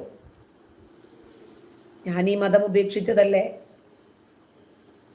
എന്നെ സംബന്ധിച്ചിടത്തോളം ഈ രാജ്യത്തിന്റെ ഭരണഘടനയാണ് ഞാൻ അനുധാവനം ചെയ്യേണ്ടത്. അതിനനുകൂലമായി അതിനെ അനുധാവനം ചെയ്തിട്ട് എനിക്ക് എന്ത് തൊഴിലും ചെയ്യാം മാന്യമായിട്ട്. ഈ മുസ്ലിം പുരോഹിതന്മാർ എന്തോ ജോലി ചെയ്യും? അടുത്തത്, പടച്ചവന്റെ കാരുണ്യം ഇല്ലാത്തത് കൊണ്ടല്ല. ഞാൻ സൂചിപ്പിച്ചല്ലോ, പടച്ചവൻ അവൻ പരമകാരുണികനാണ്. അവന്റെ കാരുണ്യം നമ്മൾ അനുഭവിക്കുന്നത് ചിലപ്പോ നമ്മൾക്ക് അറിഞ്ഞുകൊള്ളണമെന്നില്ല. ചിലപ്പോൾ ആ പടച്ചവന്റെ കാരുണ്യത്തിന്റെ പ്രകടനം, അത് ആ കാരുണ്യം നമ്മിൽ വന്ന് ഭവിക്കുന്നത്, വ്യക്തിയിൽ വന്ന് ഭവിക്കുന്നത്, അല്ലെങ്കിൽ ചെറിയ ചില സമൂഹങ്ങളിൽ വന്ന് ഭവിക്കുന്നത് ചിലപ്പോൾ അവർക്ക് ദുരിതമായി പ്രയാസമായി അനുഭവപ്പെടാം. പക്ഷെ ആത്യന്തികമായി അള്ളാഹുവിന്റെ കാരുണ്യത്തിന്റെ വയനാട്ടിൽ നടന്നത് അള്ളാഹുവിന്റെ കാരുണ്യമാണ്. പക്ഷെ അവർക്കത് ദുരിതമായിട്ട് തോന്നിയത് അള്ളാഹുവിന്റെ കുഴപ്പമാണോ? ദർശനമാണത് എന്ന് നമുക്ക് മനസ്സിലാക്കാൻ കഴിയും. എനിക്ക് തലവേദനയുണ്ടാകുന്നു, തലവേദന, വമ്പിച്ച തലവേദന. അപ്പോ ഞാൻ പറയുന്നു, എന്തൊരു കാരുണ്യമാണ് അള്ളാഹുവിൻ്റെത്. വല്ലാത്തൊരു തലവേദന, എന്തൊരു കാരുണ്യമാണ് പടച്ചോൻ പരമകാരുണ്യം എന്ന് പറയുന്നു. പക്ഷേ ഞാൻ തലവേദനയുമായി ഡോക്ടറെ അടുത്ത് പോകുന്നു. ഡോക്ടർ പറയുന്നു ന്യൂറോളജിസ്റ്റ് കാണിക്കണമെന്ന്. ന്യൂറോളജിസ്റ്റ് പറയുന്നു തലയിൽ രൂപപ്പെട്ട് തുടങ്ങിയിട്ടുള്ള ഒരു ട്യൂമറിന്റെ രോഗലക്ഷണമാണ് തങ്ങളുടെ തലവേദന, അതുകൊണ്ട് ഇപ്പോൾ തന്നെ ചികിത്സിച്ചാൽ അത് മാറിക്കിട്ടും. അപ്പോൾ തലവേദന എന്തായി?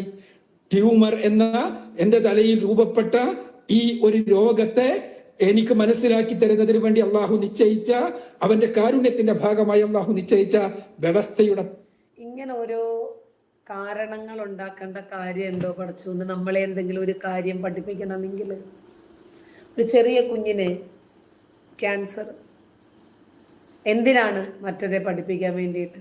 ആ കുഞ്ഞിനെ സംബന്ധിക്കുന്ന നീതിബോധം എന്താ പഠിച്ചോണ്ട് ഉദ്ദേശിക്കുന്നത്? പ്രവാചകന്റെ വ്യക്തിത്വത്തെ അവഹേളിക്കുന്നത്, അപമാനിക്കുന്നത്, പ്രവാചകനെ വ്യക്തിപരമായി തേജോവധം ചെയ്യുന്നത് നമ്മളാരുമല്ല. ഒന്നാമതായി പ്രവാചകനെ ഈ രൂപത്തിൽ അവഹേളിക്കുന്നത് ആരാണെന്നറിയാമോ?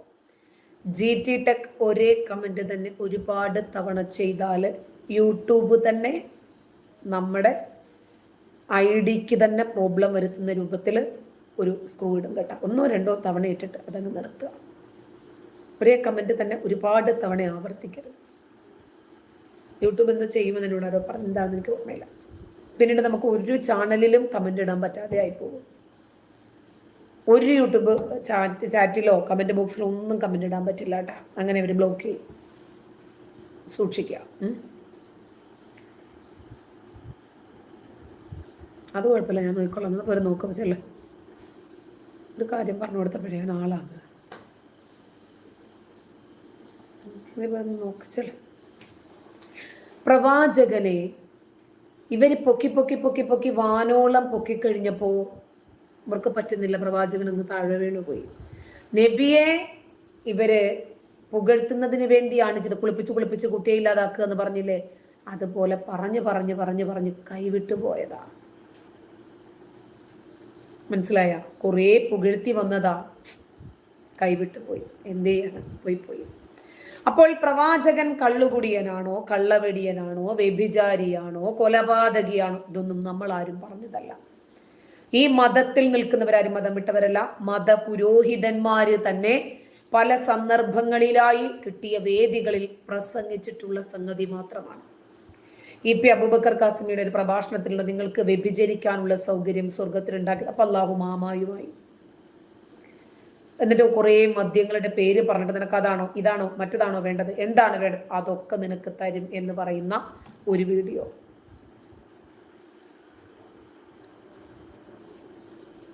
മനസ്സിലായോ?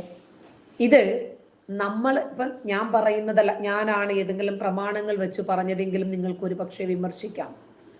അത് കാണുന്നത് വരെയെങ്കിലും നിങ്ങൾക്ക് പറയാം അതൊക്കെ ശരിയല്ല എന്ന്. ഇത് ഉസ്താദ് പറയുന്നതല്ലേ? ഉസ്താദുമാര് തന്നെയാണല്ലോ ഇതൊക്കെ പറയുന്നത്. അവരുടെ വീഡിയോകൾ എടുത്ത് കാണിച്ചിട്ടാണല്ലോ അത്. പ്രവാചകൻ ചെയ്തത് എന്തോ അത് ശരിയാണ് എന്ന് സമ്മർദ്ദിക്കും. ഇതിന്റെ പേരാണ് തക്ലീദ് എന്ന് പറയാ അറബിയില്. അന്ധമായ അനുകരണം. പ്രവാചകൻ എന്താണോ ചെയ്തത് അതെല്ലാം ശരിയാണ് എന്ന് സമ്മതിക്കുക. പ്രവാചകൻ കള്ളു കുടിച്ചിട്ടുണ്ടെങ്കിൽ ആ കള്ളുകുടി ശരി. പ്രവാചകൻ 1000 പേരുടെ തലയെറിഞ്ഞിട്ടുണ്ടെങ്കിൽ ആ തലയെറിയാൻ ശരി. പ്രവാചകൻ വ്യഭിചരിച്ചിട്ടുണ്ടെങ്കിൽ അത് ശരി. പ്രവാചകൻ എന്ത് ചെയ്താലും ശരി, അത് ശരിയാണ് എന്ന് സമർത്ഥിക്കുക. ഇറ്റ്സ് മീ ശരിയെന്ന പോയി ഒരു മൂലയ്ക്ക് പോയിരുന്നിട്ട് റിപ്പോർട്ട് അടിക്കിച്ചല്ലേ.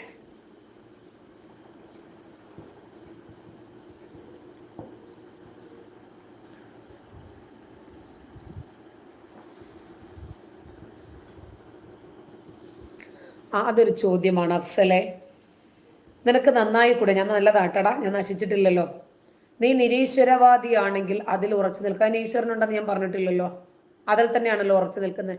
മറ്റുള്ള കാര്യത്തിൽ എന്തിനാണ് ഇടപെടുന്നത്? ആ കള്ളുകുടിയനാണോടാ ആ കള്ളുകുടിയെ കുറിച്ച് സംസാരിക്കേണ്ടത്? നമുക്കറിയുന്ന വസ്തുതകൾ, നമുക്ക് മനസ്സിലായത് ഈ മതത്തിൽ നിന്ന് തന്നെയല്ലേ ഞാനും വന്നത്. എൻ്റെ വാപ്പാക്ക് സ്ത്രീധനം കിട്ടിയതൊന്നും അല്ലല്ലോ ഇസ്ലാം. എല്ലാവർക്കും സ്വാതന്ത്ര്യമുണ്ട്. ലൈഫ് ചേഞ്ച് നിനക്ക് തന്തയില്ല എന്ന് പറഞ്ഞ് എല്ലാവരും അങ്ങനാണോടാ? ഉമ്മായോട് ചോദിക്കടാ ആർക്കുണ്ടായതാണെന്ന്. ഈ കാണുന്ന വാപ്പ തന്നെയാണോ നിന്റെ വാപ്പ എന്ന് ഉമ്മായോട് ചോദിക്കടാ. ഇവിടെ വന്നത് പറഞ്ഞിട്ട് എന്താടാ കാര്യം? അതാണ് അനി. ഇവർക്ക് റിപ്പോർട്ട് അടിച്ച് പൂട്ടിക്കാൻ, അതല്ലെങ്കിൽ കൊല്ലാൻ, കേസ് കൊടുക്കാൻ, ഇതൊക്കെ ഇവരെ കൊണ്ട് പറ്റൂ. അതായത് നിസ്സഹായതയുടെ ഏറ്റവും അവസാനത്തെ പടിയാണ് ഇതൊക്കെ. ഇവരെ ക്ഷമിച്ച് സഹിച്ച് പണ്ടാരോടങ്ങി എന്നെ അമർച്ച ചെയ്യാൻ, നിശബ്ദയാക്കാൻ ഇവർക്ക് പറ്റുന്നില്ല. എന്നാൽ ശരി, ഇസ്ലാമിനെ കുറിച്ച് അവൾ എന്തെങ്കിലും പറഞ്ഞ് പണ്ടാരോടങ്ങട്ടെ എന്ന് വിചാരിച്ച് മിണ്ടാതിരിക്കാൻ പറ്റുമോ? ഇല്ല. ഇത് വന്ന് കേൾക്കുകയും ചെയ്യും. ഇത് വന്ന് കേൾക്കുകയും ചെയ്തോളൂ.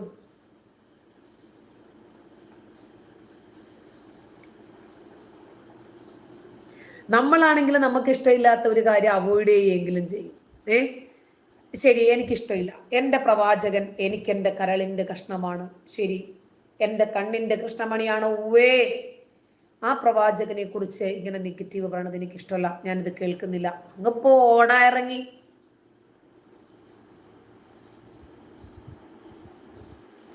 ഓ അഫ്സല്, ഇതൊന്ന് കേൾക്കുന്നത് തന്നെ പണ്ടാരം സംസാരം നിർത്തുമോ എന്ന് നോക്കാൻ വേണ്ടിയാണ്. അതാ ലൈവ് എന്ന് കണ്ടാൽ ഞാൻ സംസാരിച്ചുകൊണ്ടിരിക്കുന്നല്ലടാ അർത്ഥം.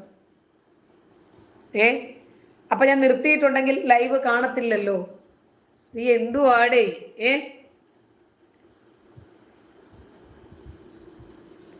നിങ്ങൾക്ക് താല്പര്യം ഇല്ലെങ്കിൽ നിങ്ങൾ കാണരുത്. എത്ര പ്രാവശ്യം റിപ്പോർട്ട് അടിക്കുന്ന വെച്ചാൽ ഭയങ്കര ക്യാമ്പയിനാണ്. ഇവരെല്ലാവരും കൂടി ഒരുമിച്ച് നിന്നിട്ട് റിപ്പോർട്ട് അടിച്ചു കളയും. അതിനെ ഒപ്പിച്ച് ആ വീഡിയോയ്ക്ക് ലൈക്ക് ഉണ്ടെങ്കിൽ ബാലൻസ്ഡ് ആകും. ഞാൻ ആരോടും ലൈക്ക് അടിക്കാൻ പറഞ്ഞിട്ടില്ല, ഷെയർ ചെയ്യണമെന്ന് പറഞ്ഞിട്ടില്ല, സബ്സ്ക്രൈബ് ചെയ്യണമെന്ന് പറഞ്ഞിട്ടില്ല, ഇത് പ്രചരിപ്പിക്കണമെന്ന് അങ്ങനെ ഒന്നും ഞാൻ പറഞ്ഞിട്ടില്ല. നമ്മുടെ സേവനം സൊസൈറ്റിക്ക് വേണമെന്ന് തോന്നുന്ന ആളുകൾ അതിനെ പ്രോത്സാഹിപ്പിക്കും. അല്ലാത്തവർ റിപ്പോർട്ട് അടിച്ച് പൂട്ടിക്കാൻ ശ്രമിക്കും. No problem. യൂട്യൂബ് ചാനൽ പോയാൽ അടുത്ത ഒരെണ്ണം തുടങ്ങും. അതല്ലാതെ അയ്യോ 4 ലക്ഷത്തിൽ കൂടുതലുള്ള ചാനലാണേ പോയേ, ഇതൊന്നും കണ്ടിട്ട് ഇസ്ലാം മതത്തെ വിമർശിക്കാൻ ഇറങ്ങിയ ആളല്ല ഞാൻ. അതുകൊണ്ട് യൂട്യൂബ് ചാനലും റിപ്പോർട്ടും ഒന്നും കാണിച്ചിട്ട് നമ്മളെ പീഡിപ്പിക്കല്ലേ. അതല്ല നിക്ക് അഫ്സലെ, നമ്മുടെ മതത്തിനെ ആക്ഷേപിക്കുന്നത് നമുക്ക് കണ്ടു നിൽക്കാം. ഇവിടെ ആരാ അഫ്സലെ ആക്ഷേപിച്ചത്? മതത്തെ സംബന്ധിച്ച് ഞാൻ എന്ത് ആക്ഷേപമാണ് പറഞ്ഞത്? നിങ്ങൾ പറ. ഞാൻ എന്ത് ആക്ഷേപിച്ച് പറഞ്ഞു? നിങ്ങൾ മര്യാദയ്ക്ക് മറുപടി പറഞ്ഞാൽ ഞാനും മര്യാദയ്ക്ക് തിരിച്ച് റെസ്പോണ്ട് ചെയ്യും. ഈ മതത്തെ ആരപമാനിച്ചു, ആരാക്ഷേപിച്ചു? ആരും ആക്ഷേപിച്ചിട്ടില്ല. ഞാൻ ഇതിനകത്തുള്ള വസ്തുതകൾ ഉസ്താദുമാര് പറഞ്ഞത് കാണിച്ചിട്ടല്ലേ പറഞ്ഞത്. നിങ്ങൾക്കതിനെ അംഗീകരിക്കാൻ പറ്റുന്നില്ല, അത് അക്സെപ്റ്റ് ചെയ്യാൻ പറ്റുന്നില്ല. കാരണം എന്തെന്നറിയാമോ? നമ്മൾ സ്നേഹിക്കുന്ന, നമ്മൾ അനുധാവനം ചെയ്യുന്ന, നമ്മൾ വിശ്വസിക്കുന്ന ഒരു ഗ്രന്ഥം, നമ്മൾ അങ്ങേയറ്റം സ്നേഹിക്കുന്ന ഒരു പ്രവാചകൻ, അവരെ കുറിച്ച് ഇതൊന്നും കേൾക്കുമ്പോൾ നമുക്ക് സഹിക്കാൻ പറ്റില്ല. ആ നേച്ചർ എല്ലാ വ്യാഴാഴ്ചയും ഉണ്ട് കേട്ടോ. വൈകിട്ട് 7:30 ഞാനും ആരിഫും തമ്മിൽ ഉണ്ട്. എല്ലാ വ്യാഴാഴ്ചയും ഉണ്ടാവും. ആരിഫിന്റെ ചാനലാണോ കാണേണ്ടത്? എൻ്റെ ചാനലിലും ഉണ്ടല്ലോ, ലൈവ് അല്ലേ, രണ്ടിലും ഒരേ സമയത്ത് ലൈവ് പോകുന്നുണ്ട്.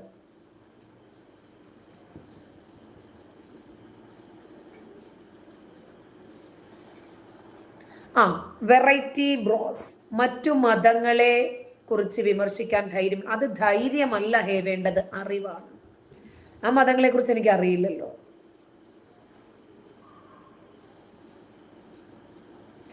ചോദ്യമാണ് എനിക്ക് ചോദിക്കാനുള്ളത് എന്ന് പറഞ്ഞിട്ട് അഫ്സൽ ആഫി ചോദിക്കുകയാണ്, താൻ എത്ര കാലം ഇതേ മതത്തിൽ ഉണ്ടായിരുന്നു? അപ്പോഴൊന്നും ഇത്തരത്തിലുള്ള ചിന്ത തൻ്റെ മനസ്സിലുണ്ടായിട്ടില്ല. അത് അങ്ങനെയല്ലേ? നമ്മൾ ഒരാളെ കൂടുതൽ ഇഷ്ടപ്പെടുമ്പോൾ അതിലുള്ള നെഗറ്റീവുകൾ പോലും നമ്മൾ ആ വ്യക്തിയിൽ കാണാൻ ശ്രമിക്കില്ല. നമ്മൾ അയാളെ ഇഷ്ടപ്പെട്ടു പോയി, അയാളുടെ തെറ്റുകൾ പോലും നമ്മൾ കണ്ടില്ല എന്ന് നടിക്കും. നമ്മുടെ മക്കളെ നമ്മൾ ഒരുപാട് സ്നേഹിക്കുന്നു, അവരുടെ തെറ്റുകുറ്റങ്ങൾ നമ്മൾ പാടി നടക്കാറുണ്ടോ? നമ്മൾ ഇസ്ലാമിനെ അങ്ങേയറ്റം സ്നേഹിക്കുമ്പോൾ ഇസ്ലാമിലെ ഇത്തരം ചില കാര്യങ്ങളൊക്കെ കാണുമ്പോൾ നമുക്കതൊന്നും വലിയ മാനമുണ്ടായിരിക്കില്ല. അതിൽ നിന്ന് പുറത്തു വന്നു കഴിയുമ്പോഴാണ് ഇത് എത്രമാത്രം ക്രൂരമാണ് എന്ന് നമുക്ക് മനസ്സിലാകുന്നത്. പറയണത് ശരിയാണോ എന്ന് നിങ്ങളൊന്ന് നോക്ക്.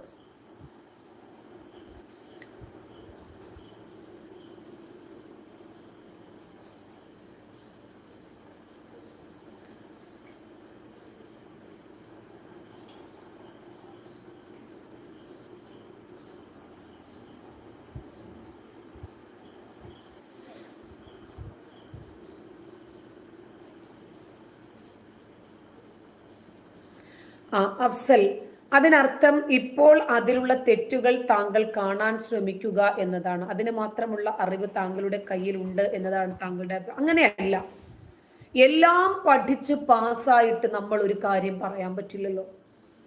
ഞാൻ എന്തായിരുന്നാലും ഈ ഗ്രന്ഥങ്ങളെല്ലാം സർവകലാശാലകളിലൂടെ എൻ്റെ കഴിവ് തെളിയിച്ചതാണ്. പഠിച്ച് പരീക്ഷ എഴുതി അറബി കോളേജിലൂടെ തന്നെയാണ് കയറി വന്നത്. ഇതിലെ തെറ്റുകുറ്റങ്ങൾ കാണാൻ ശ്രമിക്കുന്നതല്ല, കണ്ടപ്പോൾ അന്വേഷിച്ചു. മനുഷ്യരിൽ അന്തർലീനമായിട്ടുള്ള ഒരു ത്വരയല്ലേ അന്വേഷിക്കുക എന്നത്. അത് അന്വേഷിച്ചു, കണ്ടെത്തി. എൻ്റെ പാട്ടിന് ഞാനിത് ഉപേക്ഷിച്ച് പോയി, എന്നെ വിട്ടില്ല, വിടാതെ പിന്തുടർന്ന് വേട്ടയാടി. അപ്പൊ എന്തുകൊണ്ടാണ് ഈ മതം ഇങ്ങനെ മതം വിട്ടു പോകുന്നവരെ വേട്ടയാടുന്നത് എന്ന് ജനങ്ങളോട് തുറന്നു പറയാൻ ഞാൻ നിർബന്ധിതയായി.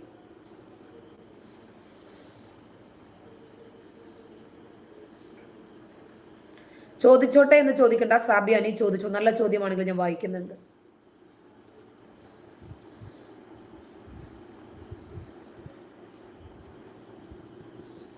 അഫ്സൽ പോയോ? ഓക്കെ. റംസീന വന്നിട്ടുണ്ട്. Oh, you are saying wrong, I am Muslim. എന്തുവാടി ഞാൻ പറഞ്ഞില്ല? തെറ്റെന്താണെന്ന് പറ. അത് പറഞ്ഞിട്ടല്ലേ പറയേണ്ടത് എന്താണ് തെറ്റ് എന്ന്. ഇതിനകത്ത് എന്തെങ്കിലും വേണ്ടേ? അപ്പോൾ ഇനി ആർക്കും ചോദ്യങ്ങൾ ചോദിക്കാനില്ല. അങ്ങനെ നിങ്ങൾക്ക് വോയിസിലൂടെ ചോദിക്കാൻ ഒരു സെഷൻ തുടങ്ങാം കേട്ടോ. അപ്പൊ പിന്നെ ഇങ്ങനെ എഴുതി ബുദ്ധിമുട്ടണ്ട.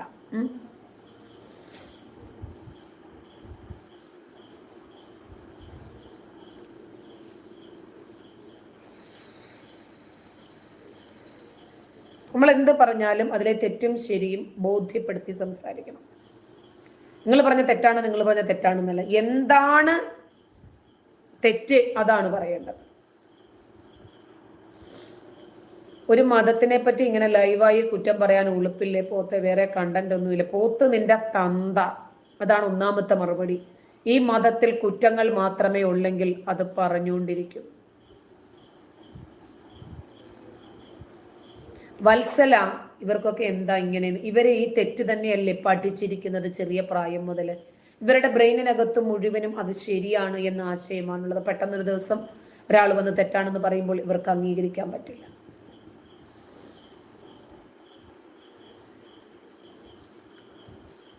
അക്ബർ, ഇവൾക്ക് സെക്സിനോട് നല്ല താല്പര്യമാണ്. ഇവളുടെ ഭർത്താവ് 9 ആണോ? നബിയെ കുറിച്ചാണോടാ പറഞ്ഞത്, അതോ എൻ്റെ ഭർത്താവിനെ കുറിച്ചിട്ടാണോ പറഞ്ഞത്?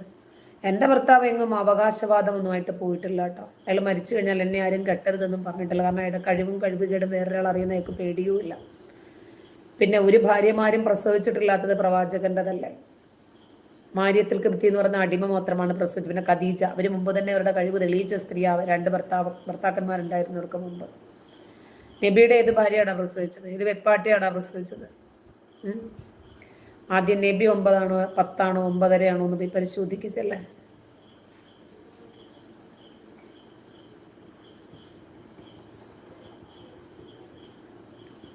അപ്പോൾ കുറെ മദ്രസ ബുദ്ധിയുമായിട്ട് കുറെ എണ്ണം വന്നിട്ടുണ്ട്. അവർക്കൊന്നും മറുപടി പറയേണ്ട കാര്യം എനിക്കില്ല. കാരണം അവർ മദ്രസയിൽ പഠിച്ചതും പാപ്പാമാര് പഠിപ്പിച്ചു കൊടുത്തതുമായിട്ടുള്ള ആശയങ്ങളുമായിട്ടാണ് മുന്നോട്ട് വരുന്നത്. നിങ്ങൾ ഇനിയും നിങ്ങളുടെ പ്രയാണം തുടരുക, ഞാൻ എൻ്റെ വഴിയെ തുടരും. നന്ദി എല്ലാവർക്കും. ശുഭരാത്രി.